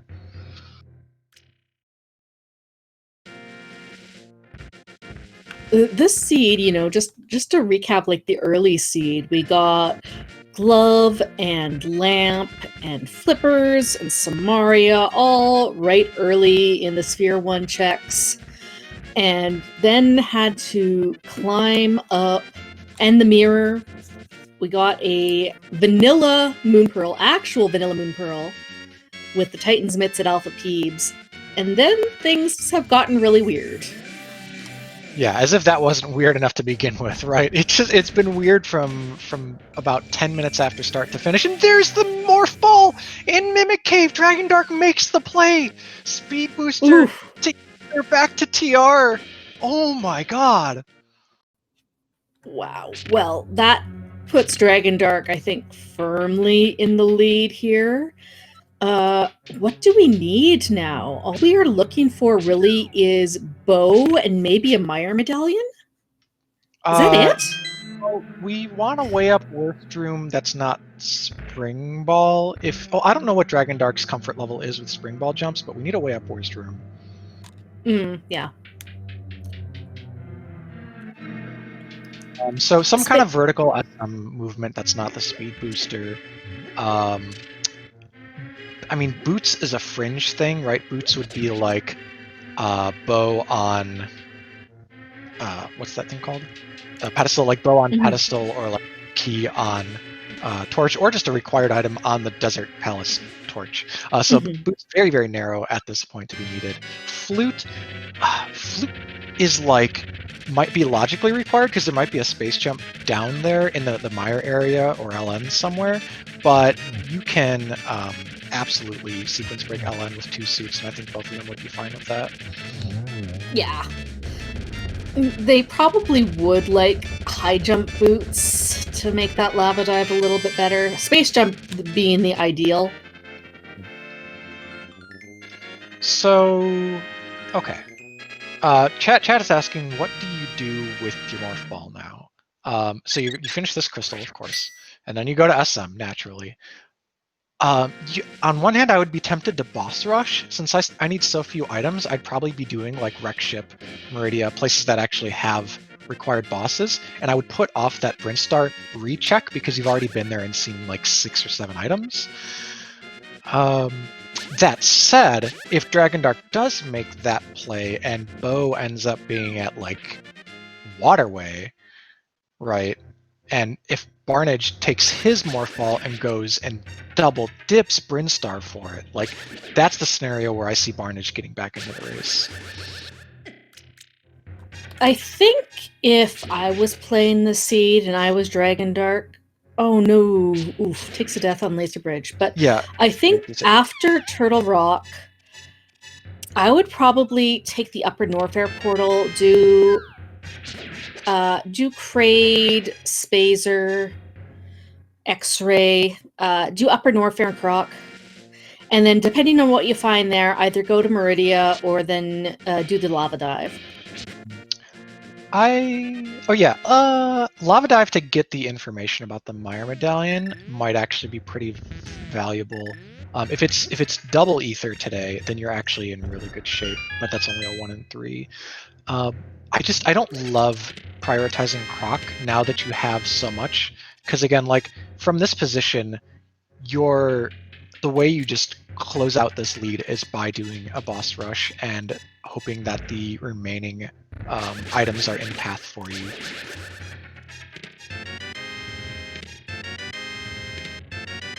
I think we're in agreement that Bryn is probably the last place that Dragon will go back to, having done speed booster checks and did already early Blue Bryn. So if bow or a movement item is in there, that doesn't feel great.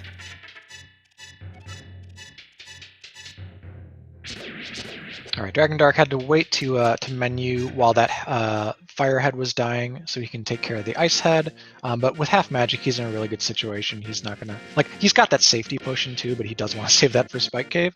I think he's gonna be fine here though. His health is like maybe a concern, if only because Trinex does deal a lot of damage. But I think we're gonna be fine here. Last form is gonna take some work. We might want to switch to Hammer, unless he's just gonna do running around and doing a lot of Master Sword slashes. And it looks like that's the plan. Mm-hmm. All right, Barnage gonna go and find his Ether Medallion as soon as he follows up.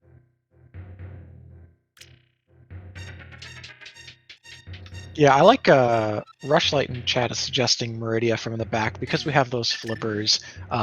Dragon before the full clear of Meridia is a pretty good call. What we will see shortly as we get our third crystal off of Trinex. Oh, don't leave Death Mountain. Ooh, okay. So he might not come back to Spike Cave for a while. That's the only thing I'm thinking is problematic about leaving there, but he's still fine, right? He's way ahead to Morph Ball, so. Okay, not resetting to Super Metroid, so is taking the portal or is going to Ice Palace? If he doesn't want to transition... Oh, what is this play? Wait. Is this going to be turning in the green pendant and then dipping pod? No, I don't think he goes to pod here.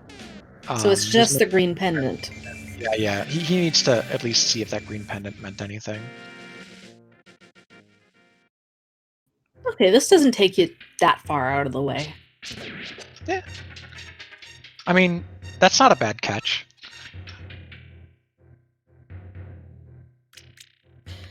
I certainly Anyways. wouldn't want to swallow a fly. Yeah, so if hang on, Dragondarch, are you going through the fortune teller house? So going to the fortune teller house back to SM, I think it's only better if specifically you're trying to route to the shaft supers like recheck later in the game. Okay, no, he's going ice.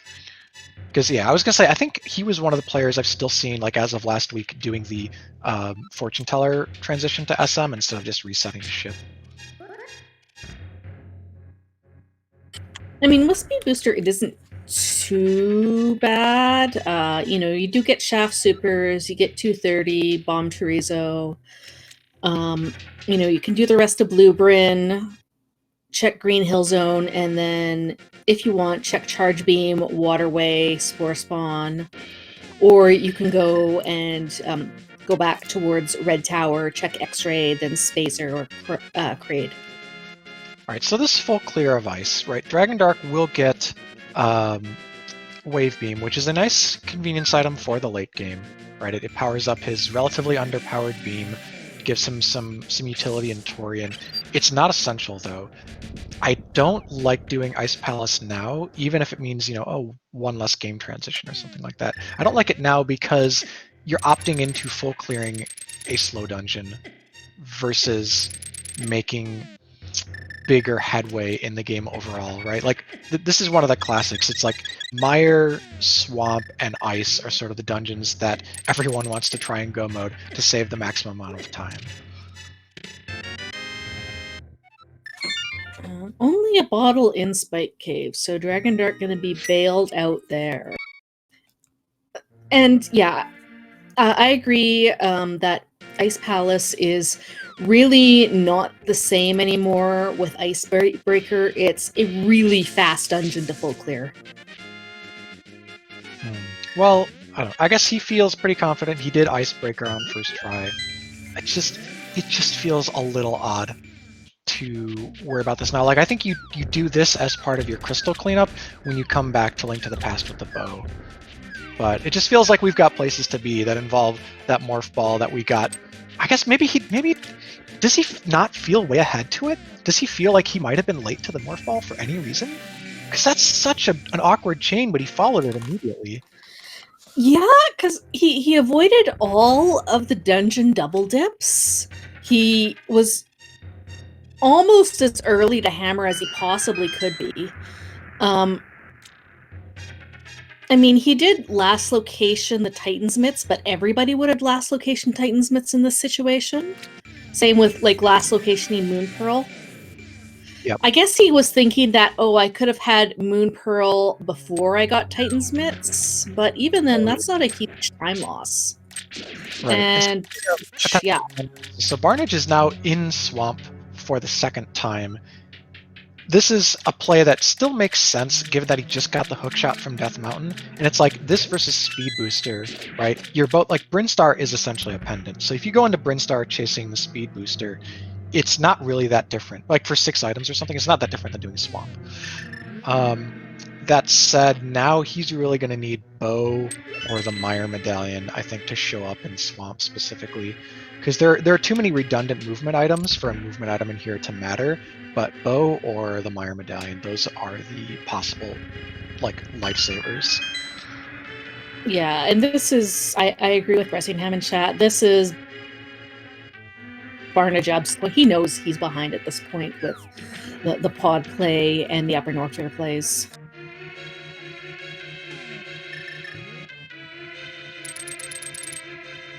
But we will see if Pendants.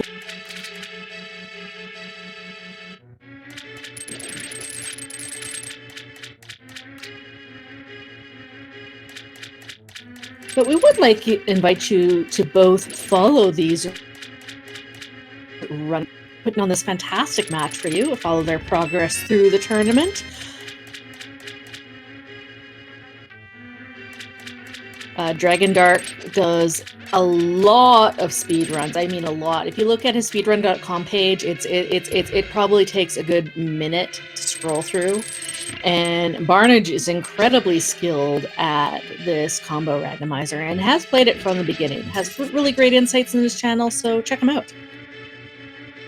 That's Dragondarch wrapping up Cold Stare. Another pretty easy fight there for him with half magic and fire rod. No drama in that fight, thankfully. Barnage, he's on to left side swamp. Of course, you 100% do left side. You know, when you're clearing swamp as the not desperation check, but as like the makeup play, you're not going to leave anything behind. You come here committing to getting every item out of it.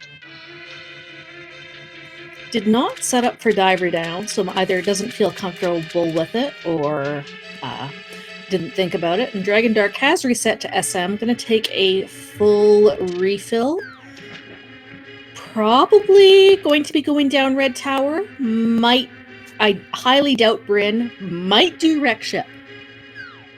But first, we're going to try to leave the planet, even though it's loaded yet. You get stopped, though. There's a layer in the atmosphere there that was just a little bit too impenetrable for even Samus with a suit. It's a strong suit, protects from environmental damage, but not going to get you into space. It says I must return to my home planet.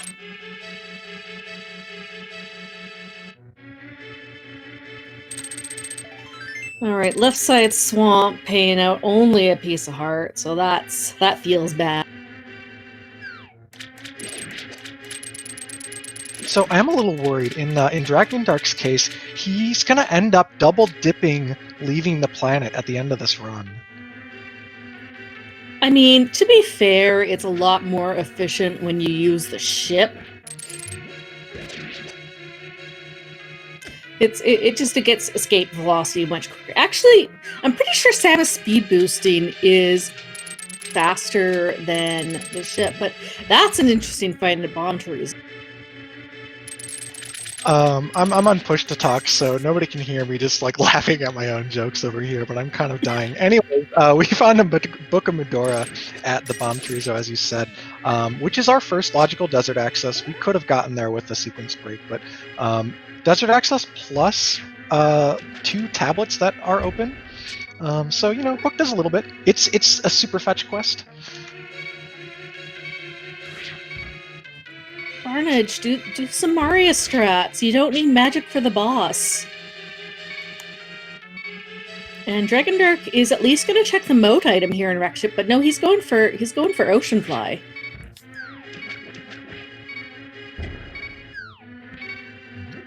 Well, not fully, right? I'll have to set up again to get all the way across.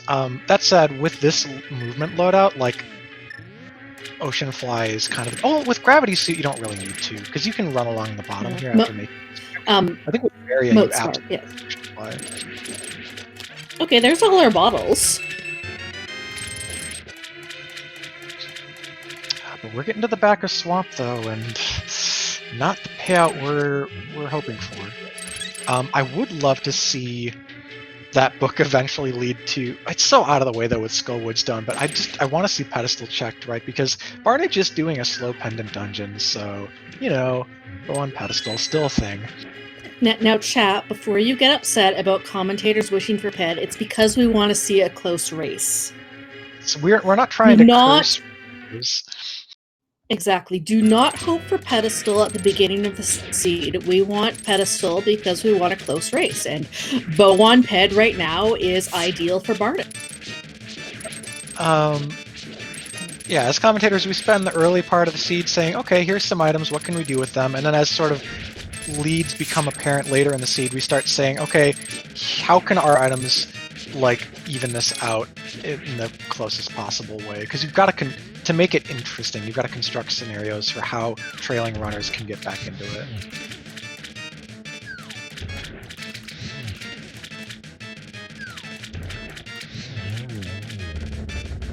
Alright, Dragondarch onto his first Super Metroid boss Pantoon as Barnage takes on Argus, gets that pack of power bombs, and I think that there is an item in the big chest. I am not 100% Okay, now, wait, hang on. Yeah, he's going back in for that last hope here. But the other thing I was going to say is, while Dragondarch does have a bottle, he's kind of done with Village of Outcasts. So, unless he has a flute to go activate, he might not check Sick Kid for a while.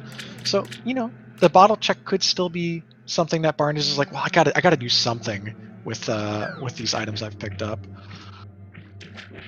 And there's a question about what we're looking for. We're looking for the bow.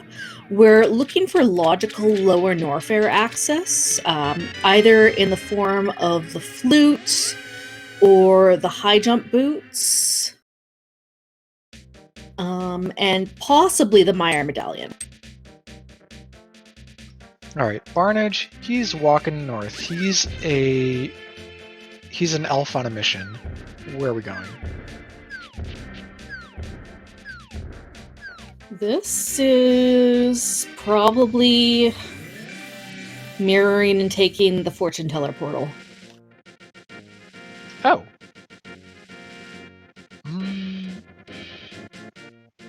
Oh, he's also killed Moldorm. He's turning in his screen. Okay, well, he will get his bug net to swat down anything that's on his way, and Dragondarch takes down Fantoon, gets his first boss kill in super.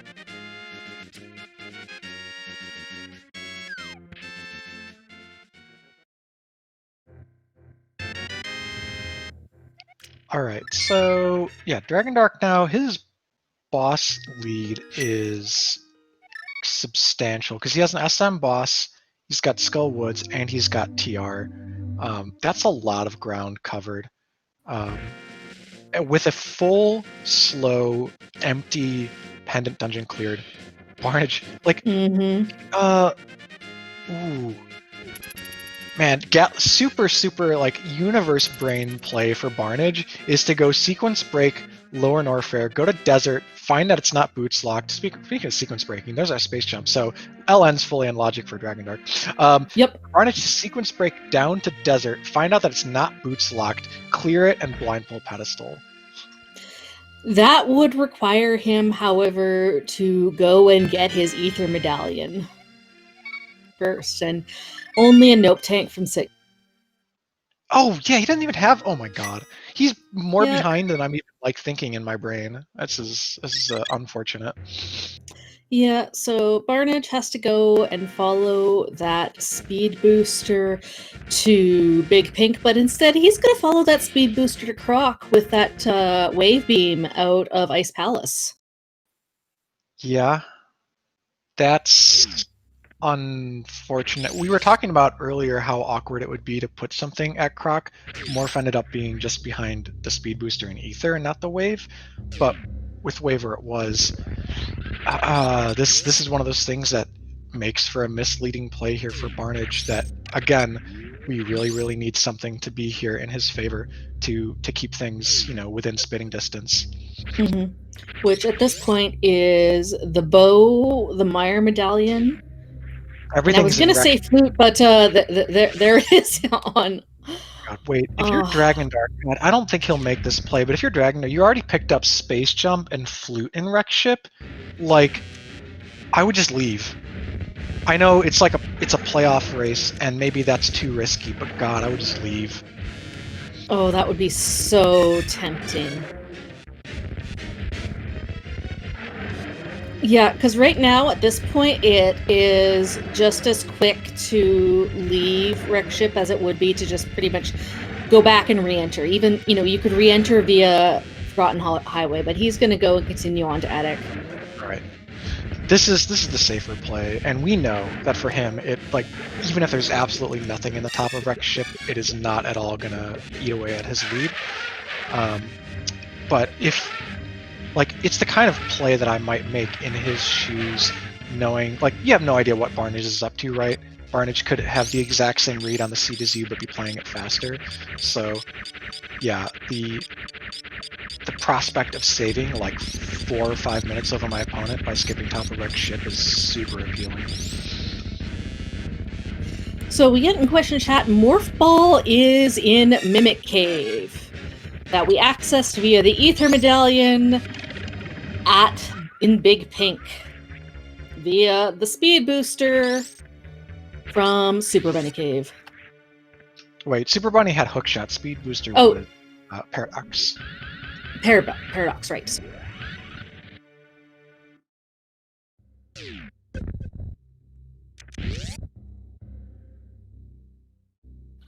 Alright, nothing in the attic. The Now, pantry only has a piece. Ooh. He's not even going to go down. Oh, because he would have to either green gate glitch or do a 3-tap short charge to get those last couple items in Croc. So Barnage doesn't even get the full value out of the Croc play. There's our, oh wow, 3 movement items, all relevant to kind of the lower Norfair area, are in Wreck Ship. The bombs at this point are completely redundant, but that means that they can't be found somewhere else. So like Barnage can't just go in and like go mode Wreck Ship or something because he'd miss like all the movement items. Yep. I'm pretty certain he knows spring ball jumps. He's seen that. I mean, he might still find high jump boots. And he's on his way to the Ether Medallion. Force is saying Speed Booster. That's our tracker, by the way. Thank you, Link Force. Saying Speed Booster was Spiral Cave. So, okay. I knew it was there-ish.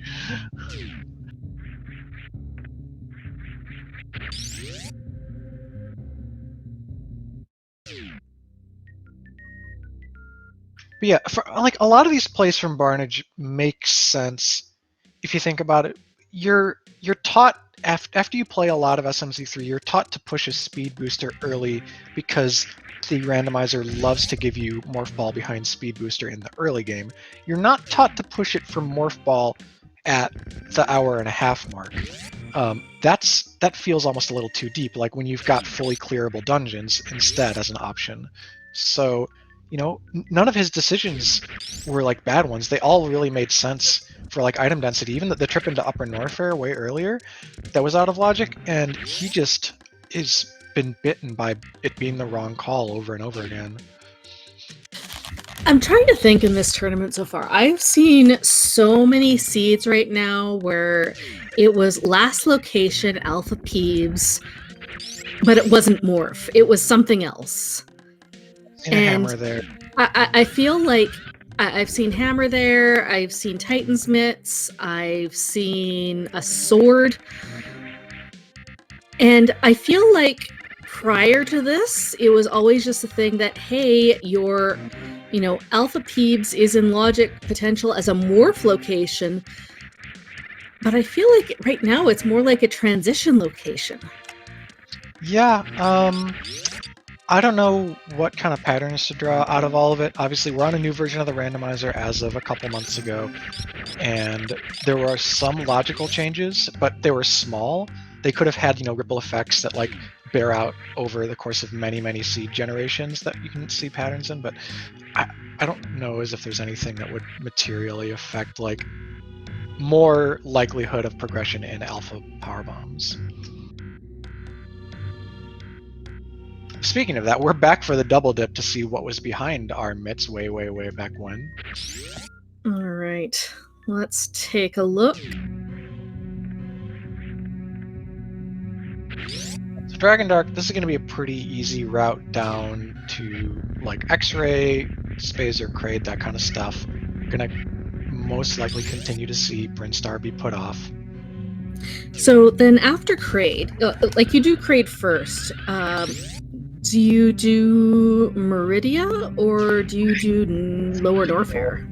Yeah, you do Lower to Upper Norfair now because you've got the loop. You can get the Meyer medallion information on the way, which is super important to knowing what your go mode is. And the fact that you haven't been in Upper Norfair at all, even though we know it's kind of half empty, it's still more efficient to do Lower to Upper, and he's got the loadout to make it happen. And Barnard's gonna go, and I'm pretty sure that this is last location for Barnage going into Turtle Rock. Yeah, this feels like the last thing. He did everything. That's really unfortunate. When you, like, it sucks to last location your progression in a randomizer. It's just a feeling it gets in the pit of your stomach, unless it's in a place where you're like, well, my opponent totally would have done this too. But when you do it repeatedly throughout the course of the seed, it starts to kind of build up, and you're suddenly like, oh man, like there's no coming back from this almost when you've done it 2, 3, 4 times.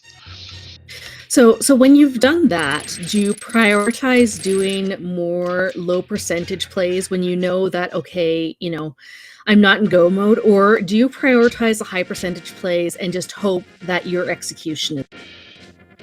Yeah, I think there's kind of a graph to it where like initially when you're behind by a little bit, the catch-up plays are the good ones, the ones that are like, I need to go and do this pendant dungeon, that pendant dungeon. But there's a point where you've gambled so much that you get really you get in too deep, basically. I don't want to like make this too much of an IRL metaphor here. You get in too deep from the gambling. Sorry. So you want to, from that point, just fire off bosses and crystals, hope everything falls into your lap, and hope that your opponent forgot something or did a soul ski, just like didn't check off something on their map or whatever, because that's your out once you've lost that much time. Makes sense.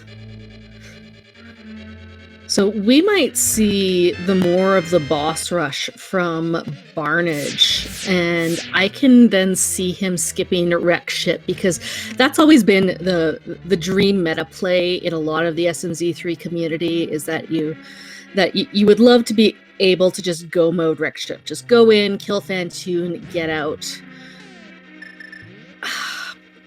He might decide to go and do early Meridia.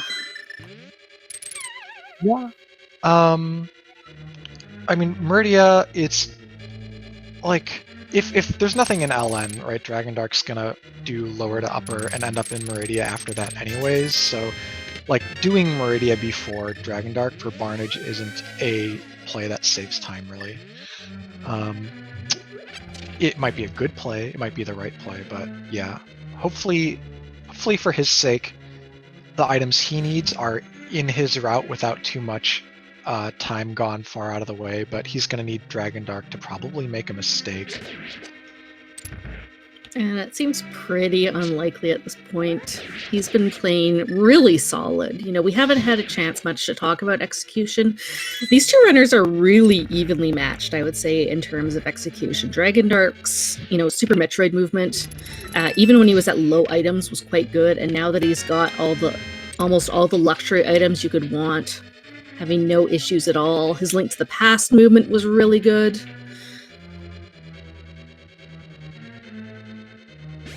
Yeah, I like Bressingham's call in chat. He's saying Barnage will know he needs to play really aggressively once he gets Morph. So that's probably what we'll see, right? Just like knockout bosses, don't do the out of the way stuff anymore. Like I think at that point, Plasma and Shack Tool and all that stuff, that kind of disappears.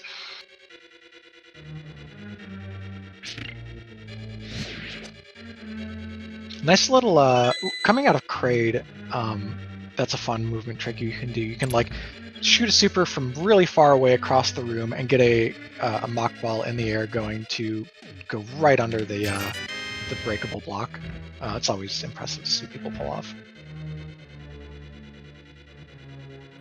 Is this just going to be a save at the ship for Dragondarch? Or is he going to activate his flute and go Lower Norfair from the Mire? Looks like it. Gonna get that Mire information ASAP. Mm-hmm. And if it's Ether, then you're only looking for Bow and can make that Lower Norfair check real. Yep. All right, here comes her Barnage. Now, he's not the kind of person, I think, to do rage slashes and stuff like that, but I can think of a lot of runners who would, like, unload their entire, like, bomb capacity on this particular morph ball. No, especially in a tournament race, he's just going to go, turn around, mark it on his tracker, and get out. Clear the dungeon, and while he's clearing the dungeon, he's going to be thinking about what he needs to do.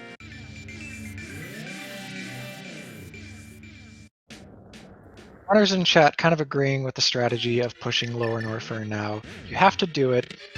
Go mode isn't much longer than full clear. You get a decent chunk of items along the way.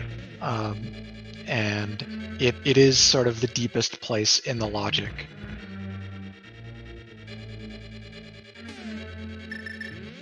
Alright, we're mere moments away. Get your guesses in chat. Bombos, Ether, or Quake for Meyer. Oh, I couldn't see. Oh. Wait, was that an Ether? It is an Ether.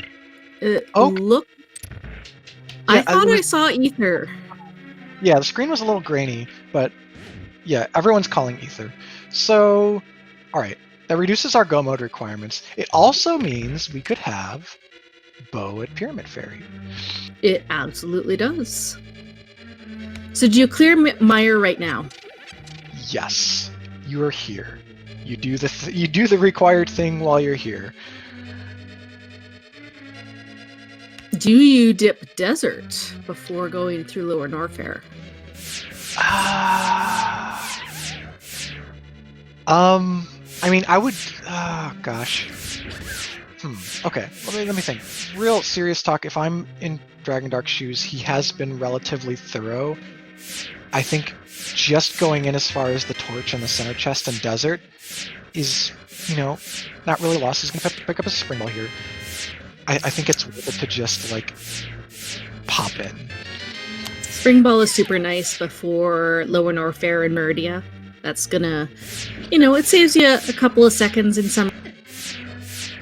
And that looks like all he was interested in was getting that spring ball. But he's gonna pass. He wants to go mode Meyer, and he's got Flute to get back to it, so he's actually making a pretty smart call here now. With so much Super Metroid open, he is going to avoid a full clear, potentially. I don't know. I mean, I said that 2 different plays were good plays, and you can kind of justify anything. The thorough play is you do the crystal that you're next to and don't have more travel time. The more veteran play is like, Meyer Go modes are slow, I'll do it later. Although I do like that play of just checking the GT items and then resetting out. No plasma GT is a bit of a long fight, and this sets him for a nice quick transition back to Link to the Past. And Barnage needs to be careful on his Trinex fight here, down to 1 heart. Yeah, that was a bit of a scare. Yeah, what Dragondarch did, that's really natural when you have Flute, to not worry about fighting GT. This fight is going long. He doesn't have any kind of safeties, right? So just gonna need to keep dodging. Okay, we're good. Okay. Okay. That's the head down. Now he just needs to avoid getting hit by the snake. Not even going for the bounce slash, and I totally agree with that. That's like really risky when you can't even take a hit. But he's going for hammer, which is gonna kill the boss faster, but is harder to land the hitbox, and you have to get up closer. All right, one more swing. Whew, got him. I'm holding my breath here. Whew. Okay. Nicely done for Barnage. Gets his Turtle Rock Crystal, and Dragondarch about to enter the heart of Lower. One thing he's missing, as evidenced in this room, as he getting knocked around by these rippers, is no screw attack.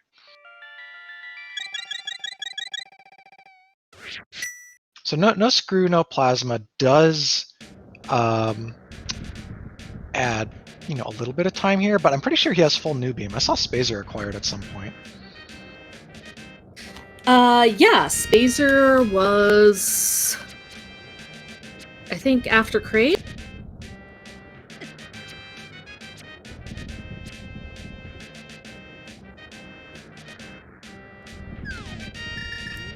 Got the fast pillars and nicely through Worst Room. Yep, we've got a couple of super missiles to throw away here, so he's going to use them to get those pirates out of his way. All right, Barnage is starting off in this side of SM, which I'm totally into. You'll probably see Kraid into, like, maybe just an immediate lower Norfair push. Yeah, seems logical. Because he doesn't have the flute from Wreck Ship, and he's pretty far from Wreck Ship right now, so I think Wreck Ship is not on his mind. I think he wants to go mode it.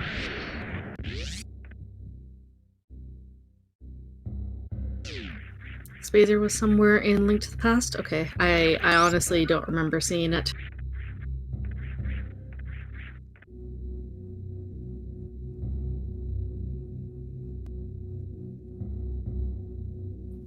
Dragondarch pretty well kitted out for Super Metroid, got his 7 E-tanks. 32 supers, he's got Charge Beam. Has the wave from Ice Palace. Booster. You need to... Oh, wait, I didn't know you could do that with Speed Booster. Alright, well, he proved me wrong.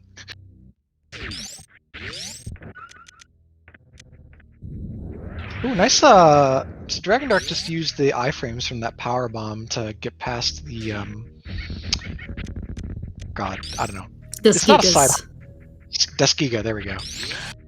It hops sideways like the things that are called side hoppers, and it also does a lot of damage, but it's not itself a side hopper. It's the faux side hopper.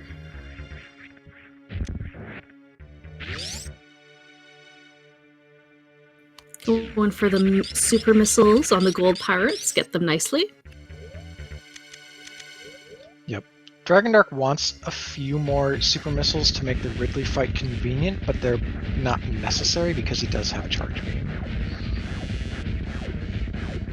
And yeah, without... Looks like he's gonna go for a tiny bit of a farm.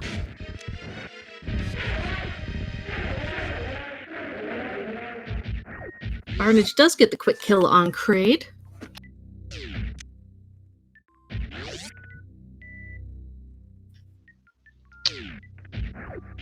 Delicious bugs. Dragondarch is using the energy of the bug's proteins, and is going to smelt and like fuse them down into combustible material to make there's always enough to penetrate aliens. There's always a discussion about like having it so that like both like hook shot and grapple go to the same item. Maybe it should actually be grapple and bug net. Shack Tool is basically a bug, basically a set of Yeah. Alright, Dragondarch, he's got some health to spare, he's got some ammo to spare, he's just kind of launching supers and jumping at Ridley. This fight shouldn't be too much longer. Ridley is a deep shade of red, and that's it. Beautiful Ridley fight, no problem at all.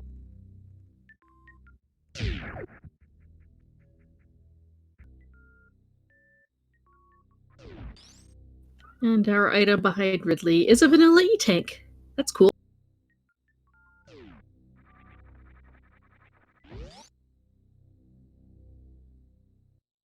Barnage's routing after Kraid here to Spazer is telling me that he's doing this and then he's going to immediately go back and do Meridia.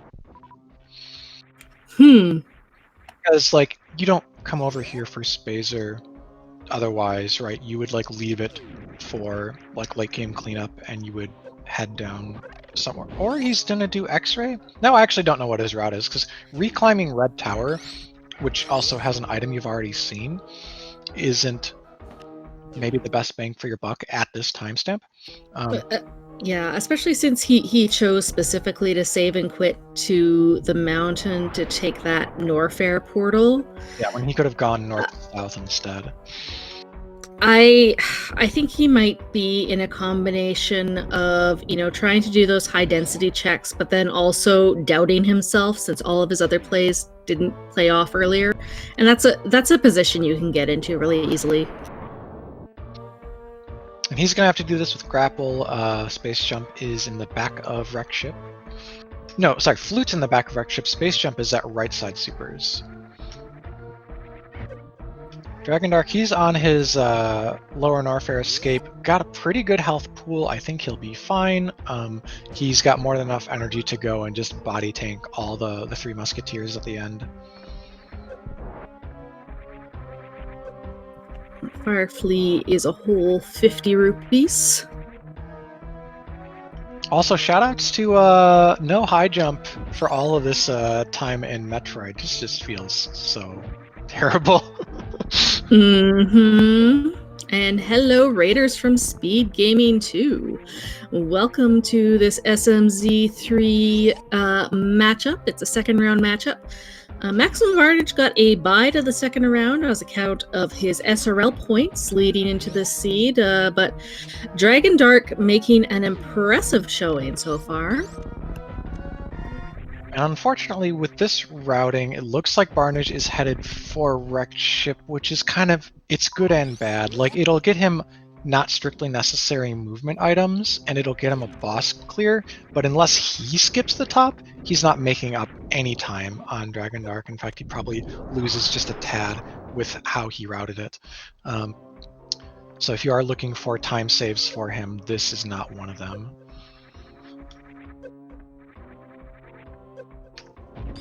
Oh, hi, Danny. Yeah, the race that just ended and rated us in chat was an FFR race. So welcome, friends from FFR. This is a fun randomizer. Hope you get into it.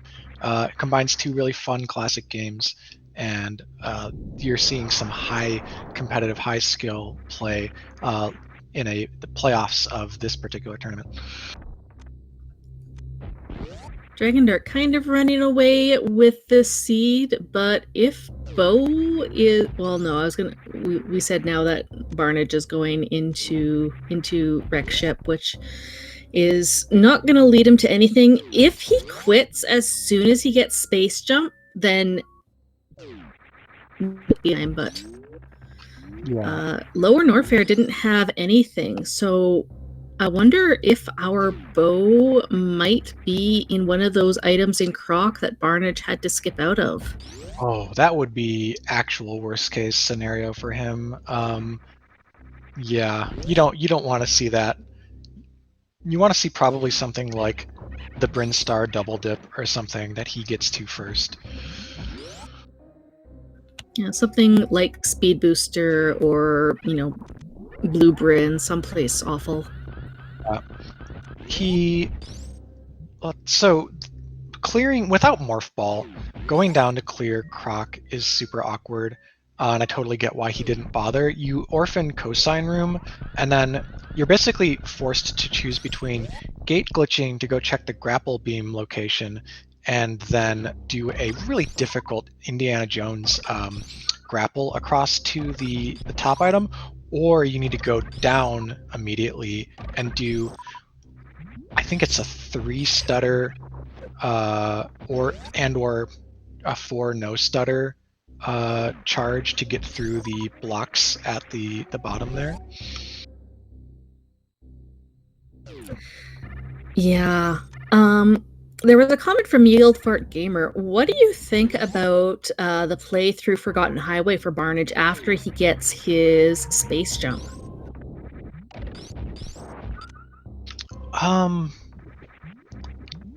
Gosh, like space jump, the thing is that it won't, because we've now seen that lower Norfair had nothing. If he sees space jump, the thing that goes off in his mind is lower Norfair, but leaving wreck ship for that won't immediately benefit him. It'll benefit him only in the time save of not doing the top. So I don't know. You want to see him make the play, but it's not going to be as big of an advantage as we might have hoped. Dragondarch is catching up on a few things that Barnage already did. There's some upper Norfair checks. He might even go down and do Crocs, so that's a little bit of time that goes back into Barnage's favor. And if the 3 items at the bottom of Croc, hang on, we're doing a Cathedral check, and then we're going to push out of Cathedral and leave to Meridia, or are we going to come back for Croc? Because that'll be a possible decider. The whole Croc play, once you fully commit to it, is like 3-4 minutes. And yeah, he's going back out to Business Center. Okay. So for Dragondarch, this makes sense. When you're go -1 with Meridia, or sorry, he's got the front of Meridia. Wait, hang on. Actually, I'm getting a little. Meridia. He's killed Ridley, not Dragon. Right? Oh, yes. Yes. That was what was throwing me off. Like, when did he go to back of Meridia? No, so he's got all of Meridia to do. So I think you probably check like Ice Crumble on the way out of here, and then head up there. Mm. Well, we got all the rates tonight. Benefits of being the last race going. SpeedGaming 3 coming in with 43. Welcome, welcome. You are seeing just a Barnage burner of a race. Oof. He's gonna get you for that later. Yeah, probably.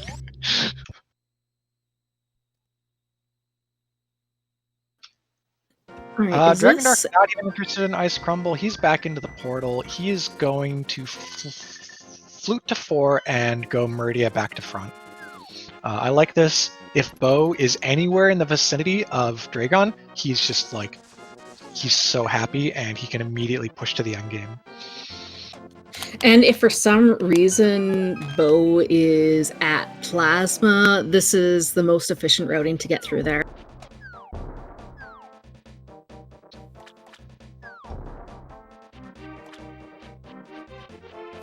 All right, there's that space jump for Barnage. Does he? Nope. I mean, for his sake, for travel time, I do hope he still collects the flute. But if I'm leaving Wreck Ship, I'm cutting that check as well. So, I don't know. It depends if he decides to just leave Wreck Ship or if he goes Forgotten Highway. If he goes Forgotten Highway, he might get his flute first.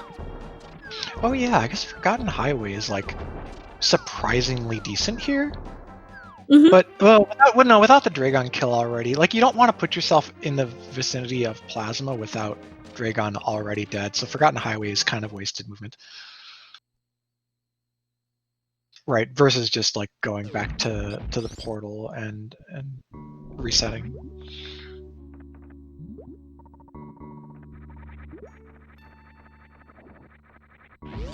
All right, Dragondarch on his way to his last SM boss in the form of Mama Dragon.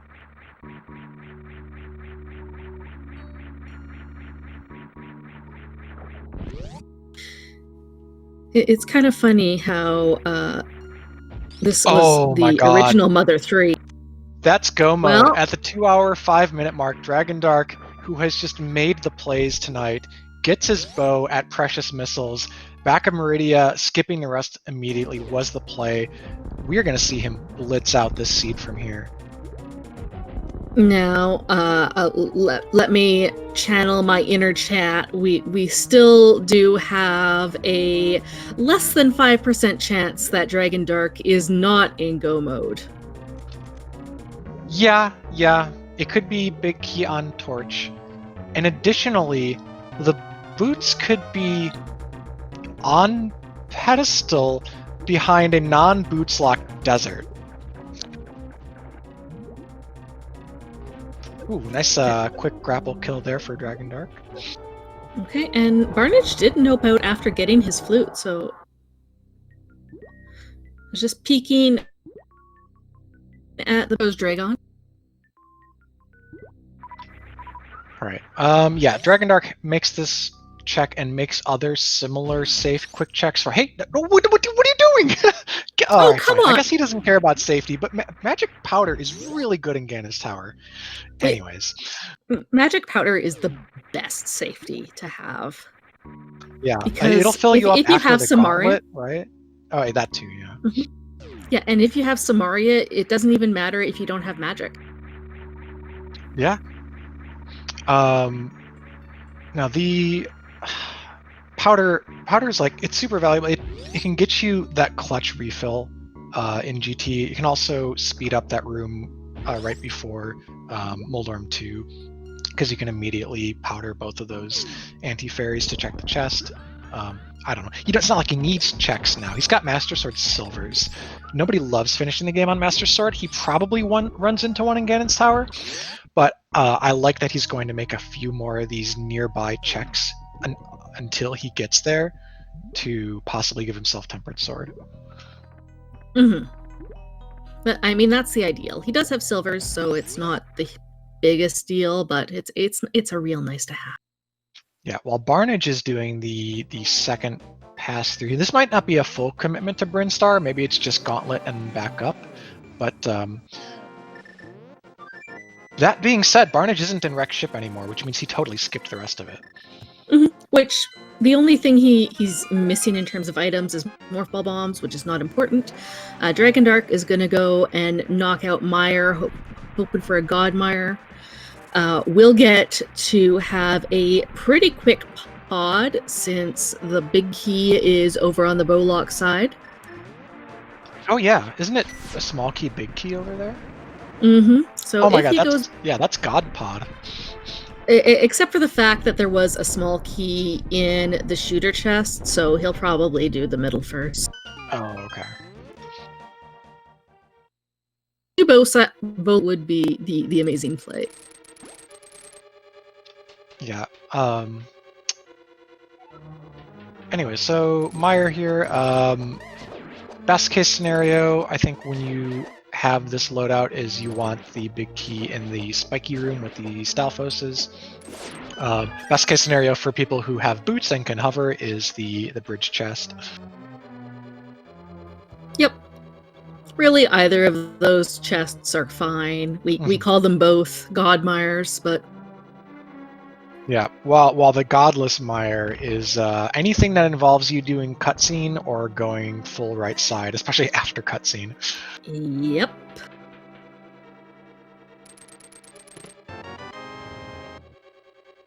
I want to say Godless Mire would be like a pretty good name for a black metal band. I would totally agree with that. Yeah, I could totally imagine, their swampy album covers.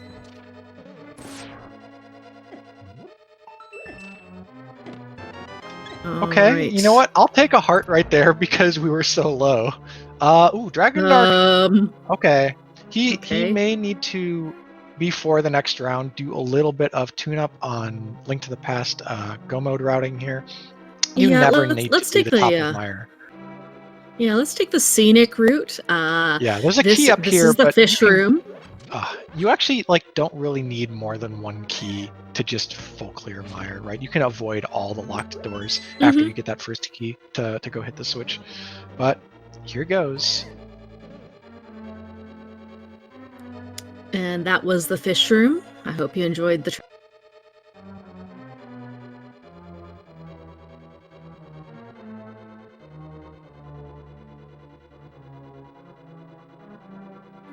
All right, Barnage's next play. This looks to be Skullwood's cleanup, I think. Yeah, not really and checking pad with that boot. That's right. So yeah, checking pad, activating his flute, doing Skullwoods, all pretty reasonable things to do in this area. All right, so if you're chat, you need two things to happen. You want to see "Gotta Go Fast" on the pedestal, and then you want to see Big Key on Torch. Well, we do have both items out of Mire. There was missiles in the chest next to the big chest, and we are on to the Firelock side. Now, one thing... Oh, go ahead. I was just going to say, doing the fish room totally threw me off because I am so used to seeing everybody get the key and then flip the switch. Right. He'd already flipped the switch. So, go ahead. I was going to say, even in that amazing universe where Barnage gets back into this with like some 0.01% pedestal layout, it's not like Dragondarch would be in that bad of shape to catch back up to that kind of knowledge, because he is so far ahead on his boss clears, and it's not like he's really orphaned locations. He's been pretty thorough. He's left chunks of things together rather than like one-offs, so he can go back and do things in nice little loops. I think, yeah. So it's hard. It's so hard for Dragondarch to lose from this position. Yeah, it's very low percentage play chance at this time. Does get our vanilla big key, boo. I think this run, and there are a couple others in the tournament, might be a cautionary tale as far as like time spent sequence breaking and going against the logic too much in a seed. Ultimately, like, this is normal logic, and sometimes you just hate what it puts you through, of like, oh, I've got to go back and forth because it wants me to piecemeal my Super Metroid together without doing any movement tricks. But sometimes you just got to eat your Wheaties and follow the logic, and if you do that, you'll be rewarded. It's one of those things where rando can be rando. Sometimes you can follow the logic perfectly and get screwed. I think it's one of the things that makes rando fun as much as it is also frustrating, that sequence breaks are risks, and you're talking about the gambling before, and sometimes it pays off, sometimes it doesn't. I would say generally sequence breaking does pay off, but yeah, you got to be careful about it. And it's one of the things that we talk about a lot in Randomizer, that Randomizer is a little bit more forgiving as to which glitches we allow, because it allows for that sequence breaking, because sequence breaking is risky. Mm-hmm. It's really risky. Yeah, as an example, like, when you do sequence breaks, you want it to be part of the natural flow of your route. So something that's nearby, and that once you do it, you're done with that area. You want to avoid sequence breaks that lead to orphans, that lead to double dips, and that kind of stuff. So, for example, if Pod had been a pendant, I would have been more into how much time Barnage spent looking for possibly finding something in the back. Oof, that's 300 rupees on the pedestal? Mm-hmm.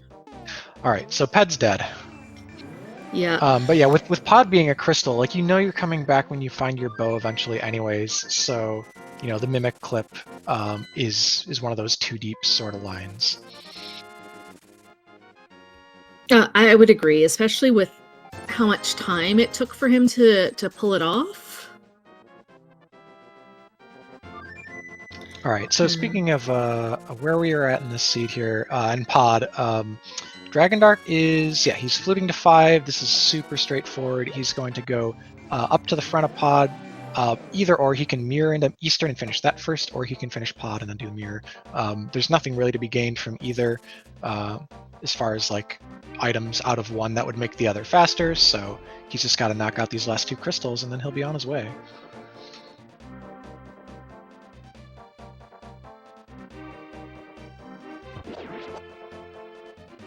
Barnage doing the same Mire area checks. We'll see if he dips into Desert or if he goes straight into Lower Norfair after this.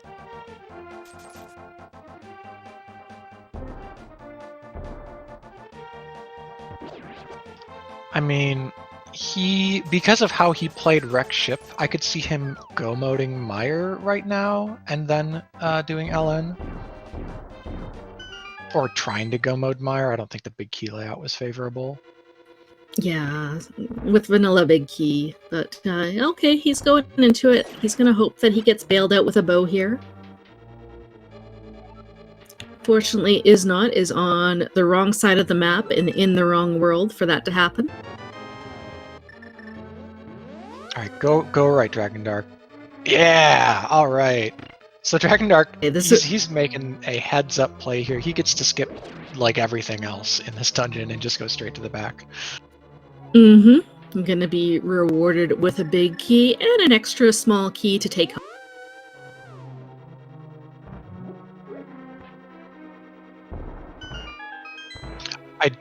do find it a little humorous that he knows potential pod layouts well enough to make this play, but went north and Meyer. Yeah. And then even in this room, once he flipped the switch, went through the bomb slug room instead of the lock. Yeah. I mean, Meyer, it's a mystery. That certainly was the dungeon that took me the longest to find my way around when I was newer to the rando.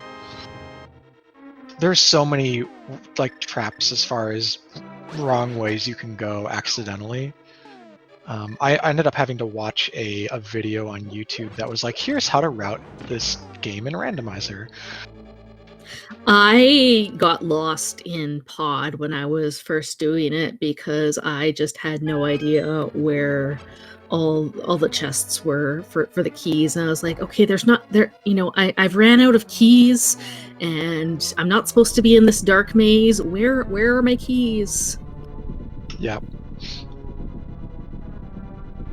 Now you can think you know a dungeon well enough to also next level yourself as far as like learning their key layouts and things like that. I had just a tragedy like last year doing pod and like quadruple dipping it because I thought the key logic said I didn't need to do harmless hellway and then it had flippers. But that's a sad story for another time. Yeah, it's one of those things where not enough knowledge is bad, but too much knowledge is all. Mm-hmm. All right, pretty clean turtles room there for Dragondarch. Opted for just hammer on everything rather than like any kind of sword slashes or spins. When you're on full hearts down there with Master Sword, you're just like, yeah, it's so awkward to kill all the turtles. Which is only a thing you should do in Link to the Past, not IRL. Save the turtles. Yes, absolutely. Turtles are your friends. And the turtle god, which doesn't really look very turtlist, is a bit more of a scorpion king. But he's got this rock mask on, so it's hard to tell. Yeah, really clean fight there. Of course, it was always going to be when you come in here with silver arrows, but yeah. So that's one more crystal in the pocket for Dragondarch. As well, he comes away with a missile from the boss. And we're just one more crystal to go. And it's going to be super quick. He's already been in Eastern, has the big key, and just quickly to the back as you please.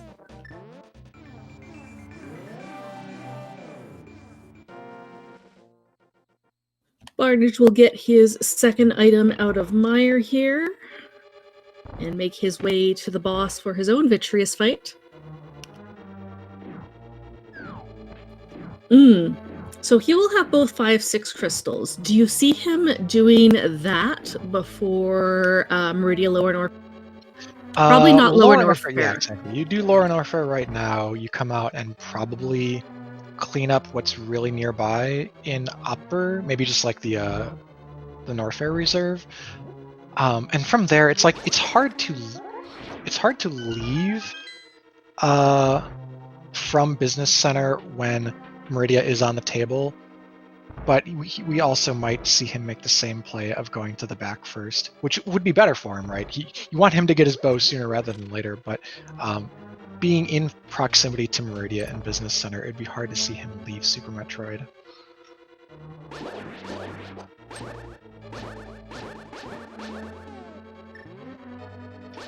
Dragondarch getting a little trolled by this Igor. Yep, sword beams are a curse. They're great when you're first learning the rando, and then you realize, no, it's the sword beams are getting in the way of my damage. Stop it. Yeah, so he did just come out of pod, and we were talking about the sword beams there. You have hearts. You can fill up on hearts in the room before the last mimic room in pod, and potentially get sword beams for the basement, which means you only have to menu to your hammer to get through the basement. That's nice. You save menu time, but if the sword beams get in the way of your turtle clear, it's actually slower. And no bow for Barnage. Yeah. Armos, blinking, you miss it, and Vidi is blinking quite a lot, getting bombs thrown into Yo, bomb throws is what I hard did to beat this vitreous. boss in vanilla, by the way. Like, I was struggling with the swords. I was getting hit too much and stuff, so I just started chucking bombs in. I was like, oh, these do damage. No cape, no boots. This is really the best way for Barnish to take care of these eyeballs. And Dragondarch going back into pod for some reason. And our chat is spitting out numbers. Whatever could these mean? Well, we were talking a little bit about gambling earlier, so they're just trying to, win the lottery, I think. Oh, okay, that makes sense. Yeah, they're giving us all the numbers that we need to put down on our ticket to win the Powerball. It's kind of weighted towards the lower end. Do they not think that do they think the higher numbers weigh more and they're not going to get shot out in the draw? Seems like they're maxing out at 22 here. Maybe it's hang on. I'm trying to think. Maybe it's like base 16. Maybe they're giving us numbers in base 16. Now, Dragondarch is making his way to the final boss of one half of the game, Ganon's Tower. Gotta find that big key. Even right now, if Big Key is on the torch, it's unfortunately probably not enough time to make up the time for Barnage, unless he really luxed into boots. Dragondarch going to be looking for that Big Key, hoping it's not on the torch and in one of the other 21 locations. And I guess bootless GT is, it's not fun. A lot of the rooms become slower. So if Barnage does come across boots, just from a quality of life perspective, he'll have a nicer time going through the endgame. But yeah, once you've done bootless GT at least once, you kind of know what you're in for. Yeah, exactly. It's kind of like, sure bought the t-shirt. Boots could be in GT. Would you rather have boots for the climb or another sword? I'm thinking another sword. Yeah, I will take the sword like 10 times out of 10. Not only does it make the climb itself easier, but also like Ganon, the first two phases of Ganon go like more than twice as fast. Dragondarch doing the quick check of the torch. Nope, it's only a small key. Not needed.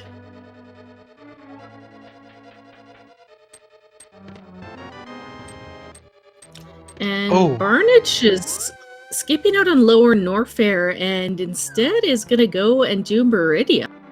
Good call from him. That will get him his bow. Dragondarch got a really convenient item there. So while he's full cleared SM, and you hate to see high jump that late, high jump before the end of the game is still nice.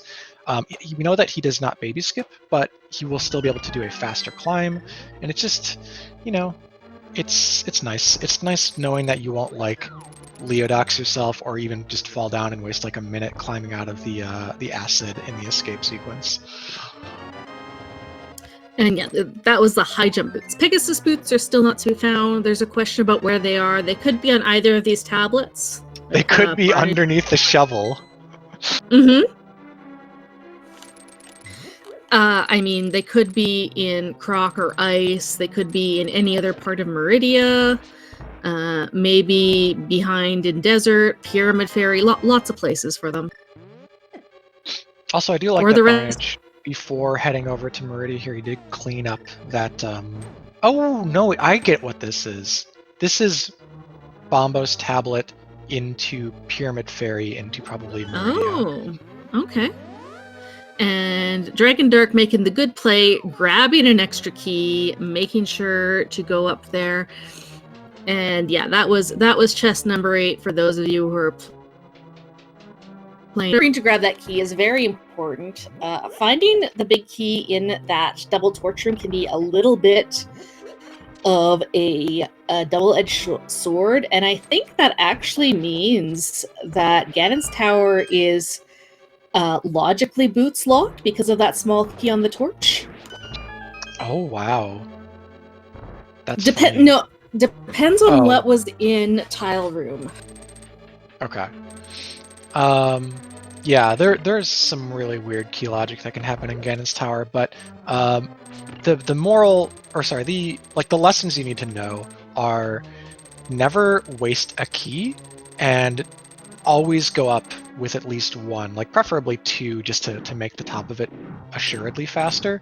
But I have had a problem where I went up with one, but I had burned a key earlier between the right side basement and left side basement, and I ended up having to full clear all the way down to tile room to get my required small key to go back up and climb the top. Oh, and Dragondarch using some of my favorite strats, using Ether Medallion in the Gauntlet because it instant kills the Stealthos and is much quicker than Bongos actually to use. Yeah, that's a faster animation for sure. And yeah, if you don't feel confident in the Gauntlet, spamming medallions is absolutely 100% a legit strat. This is a bit awkward though. That frozen Zazak, Yeah. that frozen horsey man was all the way over on the spikes, and Dragondarch had to do some contorting just to actually finish him off. I do think we want to show him fire rod strats for those two rooms. Yeah, fire rod strats or silver arrow strats, either of them are great. And learning the one cycle for these land mows with silver arrow, learn. It's really easy. You can just position yourself between the three as they pop out. And you can even learn up the backup strat if you decide to powder the anti-fairy in the room before. Barnage did a double take there. Yep, that's his bow. So Barnage hits go mode at 229. That is unfortunately 24 minutes after Dragondarch did at 205. Barnage is like maybe has like one more crystal. Yeah, I think he has the Mire crystal done that Dragondarch didn't at the time. So that's still like a good 20 plus minutes. I mean, he has Mire crystal, but he still has to go back and kill Ridley. Yeah.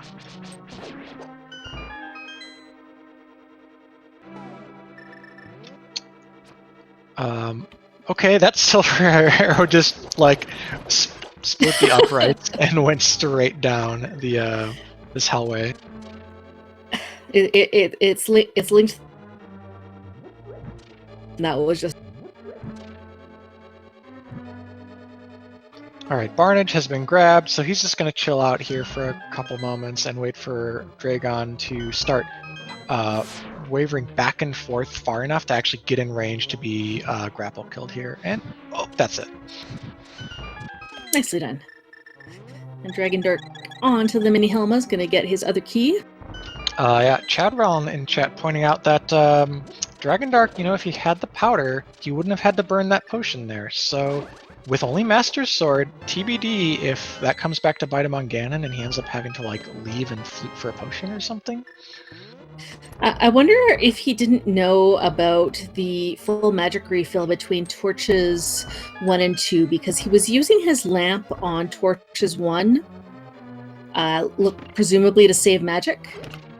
Oh yeah, that could be it. Yeah, there are a lot of magic refills as you get towards the top of Ganon's Tower. It's usually not a place where you ever have to burn a potion. Alright. Hammer strats for Moldworm. Haven't had any luck finding another sword. Barnage exiting Meridia. We'll see if he clears Link to the Past before going back to Ridley. Alright, Barnage is making a play because he did not immediately mirror. He's swimming. Where are we swimming? Pod. Or not? I mean, I don't know, because like immediately mirroring and fluting is your best move to anywhere in Link to the Past. And I think he finally realized that. He did get his flute so late, he might have not been registering, like, oh, I can just route things with flute now. Mm-hmm. And you know, even though these seeds can last upwards of 3 hours, when it's 2:30 in and you almost last locate, it's exhausting. It really is. Wow, and that was a great Aga too. Yeah, to reuse a joke from the last Dragondarch race I called, someone in chat said he should sign up for the NBA because he just pulled off a triple-double.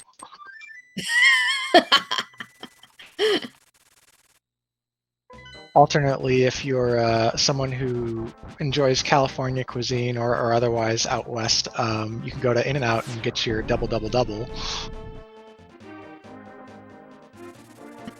Or if you're Canadian, maybe you'll get a double-double-double. Yeah. It's all about the inflections. All right, so this is the least fun part of this whole run. Master Sword spins to kill Ganon. Thank God we have silvers. If we didn't, Ganon does tell you the area that the silvers are in, not the specific location. So the worst is when he's like, did you find the silver arrows in Brinstar? And you're like, what the heck? I have 20 checks left in Brinstar. And the best is when it's like, did you find them in, he says a dungeon that's got 2 items.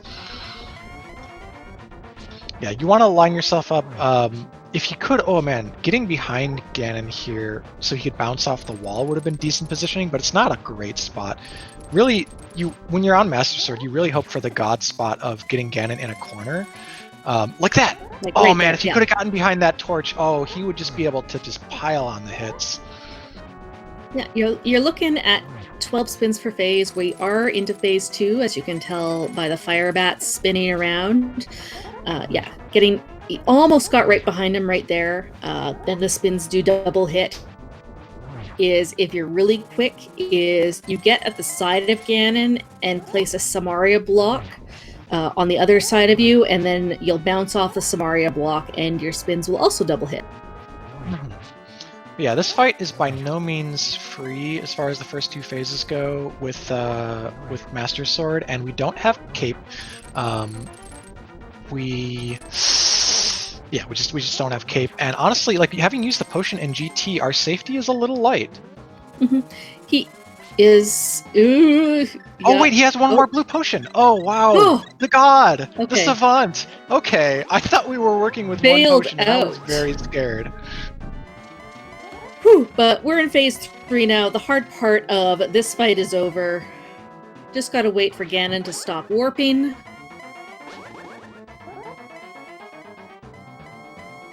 And Barnage takes down Helmasaur King, so that's 1 more crystal in his pocket.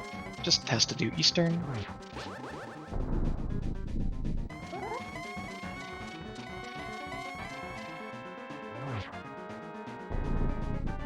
Alright, that's phase 3 done, and the arrows are in the light world. Well, I mean, we have them. They were in Waterfall Cave. No, it was that's right, Waterfall Cave. Yep. Thank you, Ganon, for the tracking, letting us know where the silver arrows were.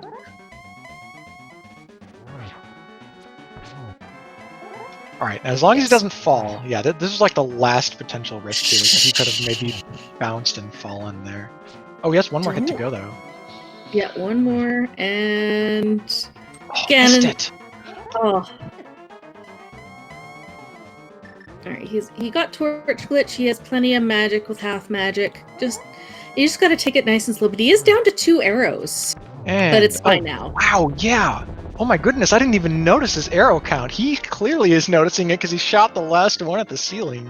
Or the top of the room. I guess it's a door. The ceiling is us. We are the ceiling. Anyway, single G's in chat for Dragondarch, who has completed 1/2 of the required final bosses. Cross that bridge, gets teleported back to the top of the pyramid, and it is just a nice, soft reset back to Super Metroid. You'll start at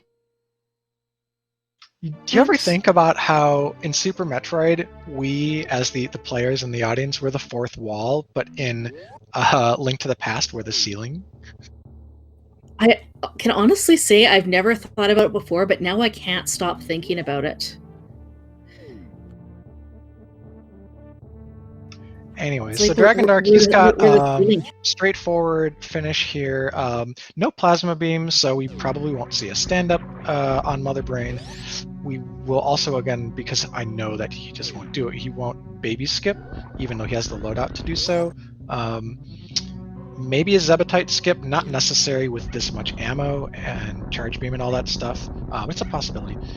So yeah, it's going to be about 8 minutes from here to the ship, maybe slightly longer with full Mother Brain cutscene. One of the nice conveniences in Rando is G4 has already exploded. Don't need to wait through that long. Is one of the fun things about playing this particular Rando in that all of the item cutscenes in Super Metroid, the fanfare is removed, so you don't have to wait those 7 seconds every time you pick up an item, which means that you tend to end the game with a lot more ammo than you would in a traditional Super Metroid Rando run.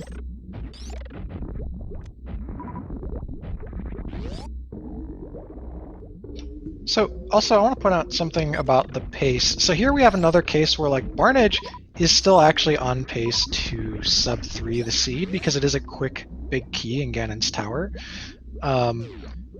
And honestly, like, that's good, right? Veteran runners can even take the worst seeds and turn them into sub 3s a lot of the time.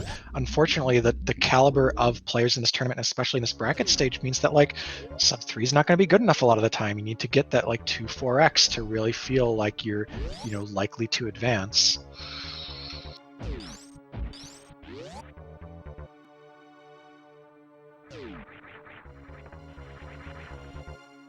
All right, removes his suits to damage himself down quickly, first on the side hopper and then on the Metroid, so it'll only take less than a second for the baby to detach.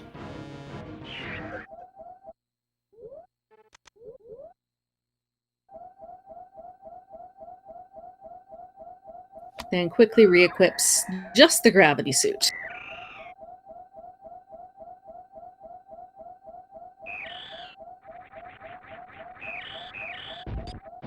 Yep, not having Varia on is a quick way to turn Mother Brain's murder beam into something that gets you immediately to the cutscene. You don't have to take it twice. Of course, if you do end up getting hit enough times, like if you take a catch up to the face or whatever and you go down to 6 E-tanks or something, you'd better re-equip that Varia. Yeah, exactly.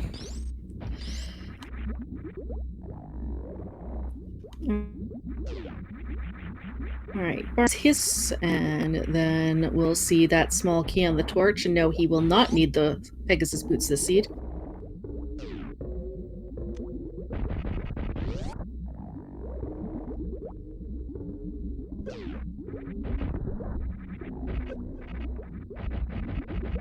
And yeah, Dragondarch just going for the ammo kills on the Zebs, and we'll still have plenty left from Mother Brain.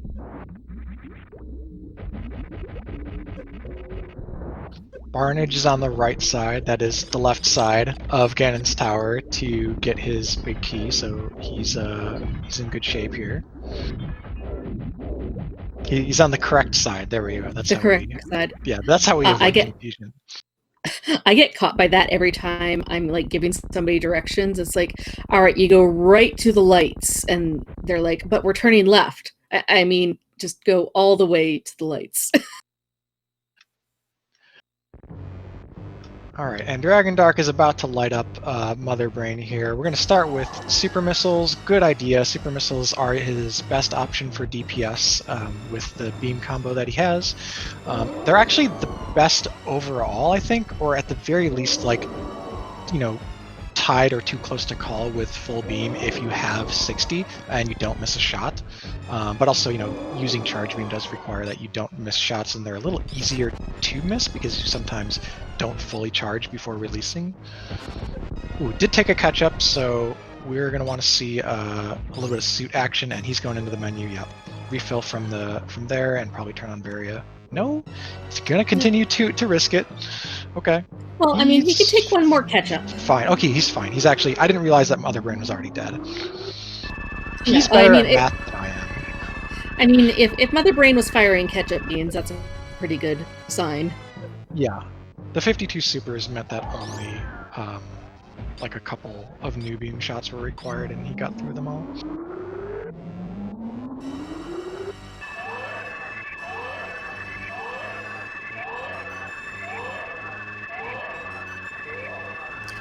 Springballing way through this. I don't imagine this is setting.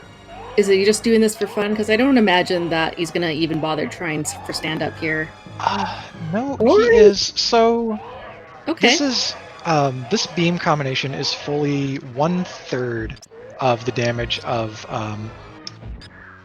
the full beam with plasma.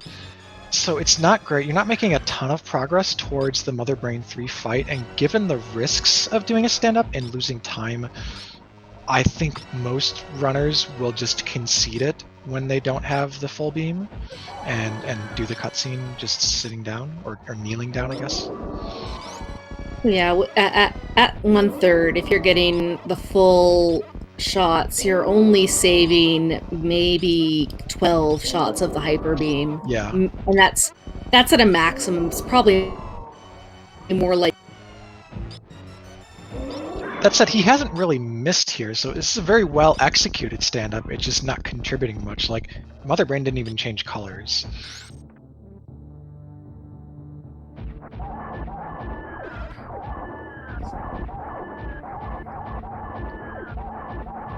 And Barnage on Lanmo 2, doing a nice job with Fire Rod here.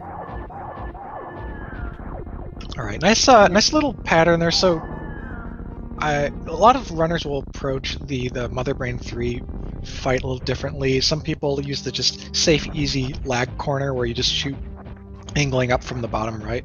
The pro strat that you see in any percent and like world record type attempts is that they're just up in Mother Brain's face doing 4 shots, switching between angles and straight ahead to just never give Mother Brain a moment of peace.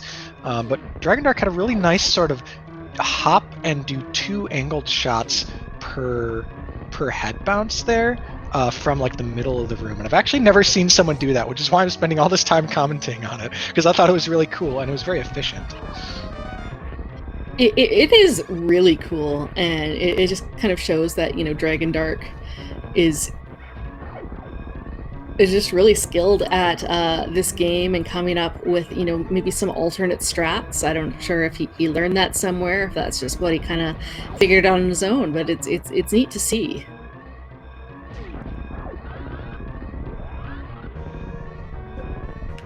Gets the spark up the shaft and is on to the parlor.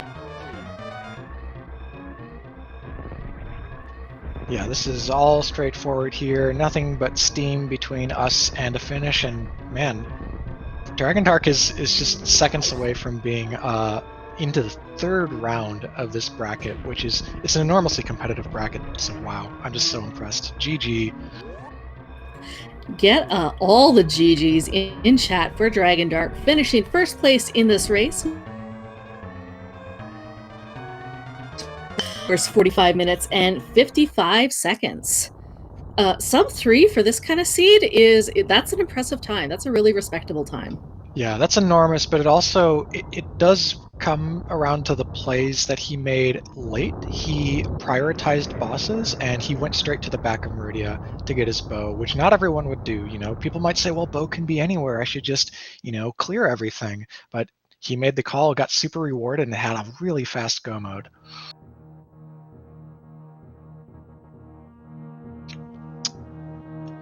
Yeah, chat's asking, there was a little bit of audio cutout, but the official SRL time for Dragondarch was 2:45:55, and Barnage did immediately forfeit after that and declined an interview, but Dragondarch will be joining us.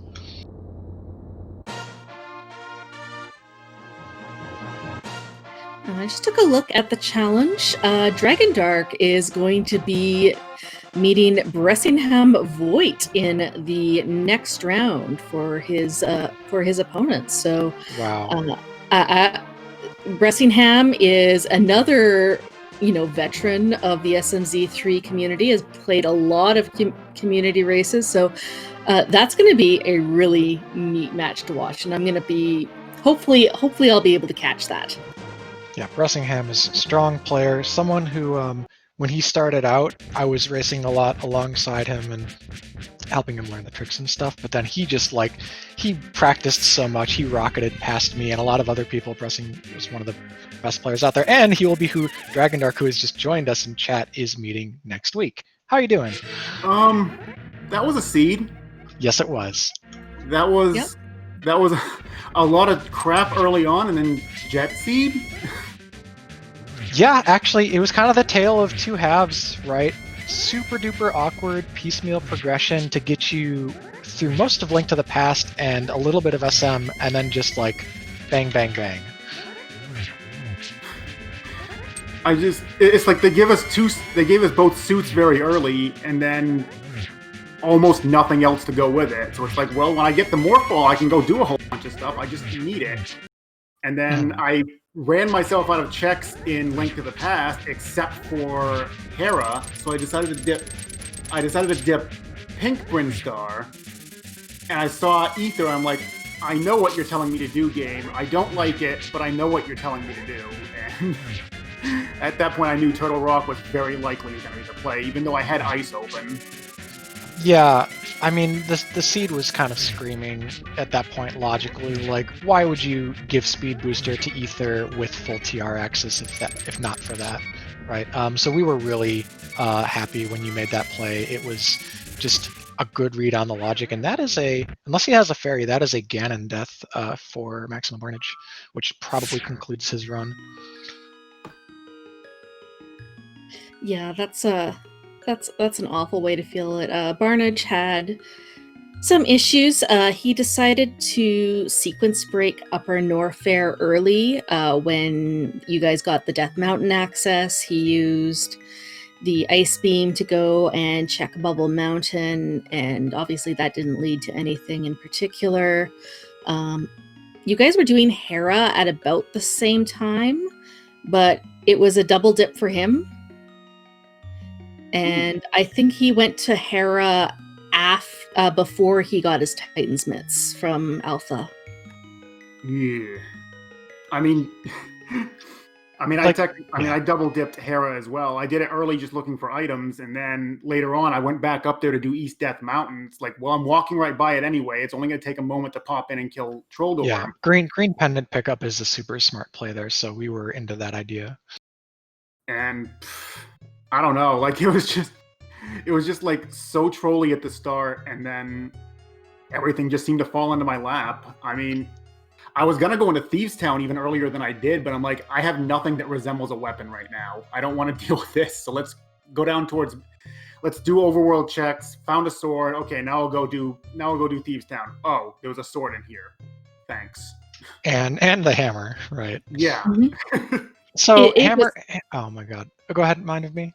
I was just going to say, at that point in the seed, you had Titan's Mitts for Dark World access, and you had a bunch of dungeons that you could look in and get maybe one item and then leave. And then Village of Outcasts gives you the Ice Rod, the Fire Rod. You don't get anything in Hype Cave. What was going through your mind at that point?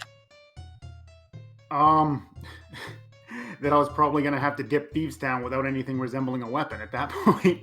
And then Hype Cave just kind of turned up the sword, and it's like, okay, we got something.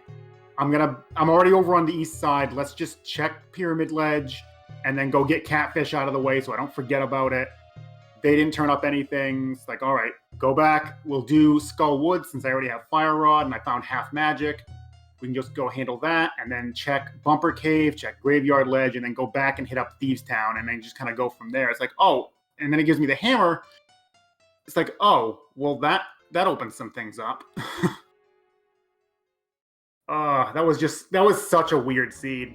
initially I thought it was going to be one of the worst I've ever played, but the end of that wasn't anywhere near as bad as the beginning. It was just so like night and day how it started and how it ended. Yeah, so this is a seed. You could have a top 5 like worst item placements, and this seed covered so many of them. And just the types of things that were there too were super awkward. But like, what would you say was the single worst? If it wasn't the morph ball, like was it the mitts? I think it was the combination of mitts and then what was it? Oh, mitts and then Moon Pearl and Hera. Having to dip both Pendant Hera going all the way up to the big key chest and having to go up Red Tower just to get any sort of progression. That I think was the trolliest part. Yep. That was the Mimic is definitely trolly, but I think both requiring both Red Tower and Pendant Hera was I think the epitome of the seed. Yep.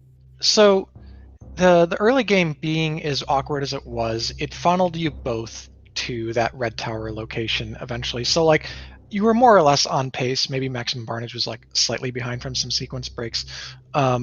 But the early seed was linear in that you would end up full clearing everything available before Red Tower.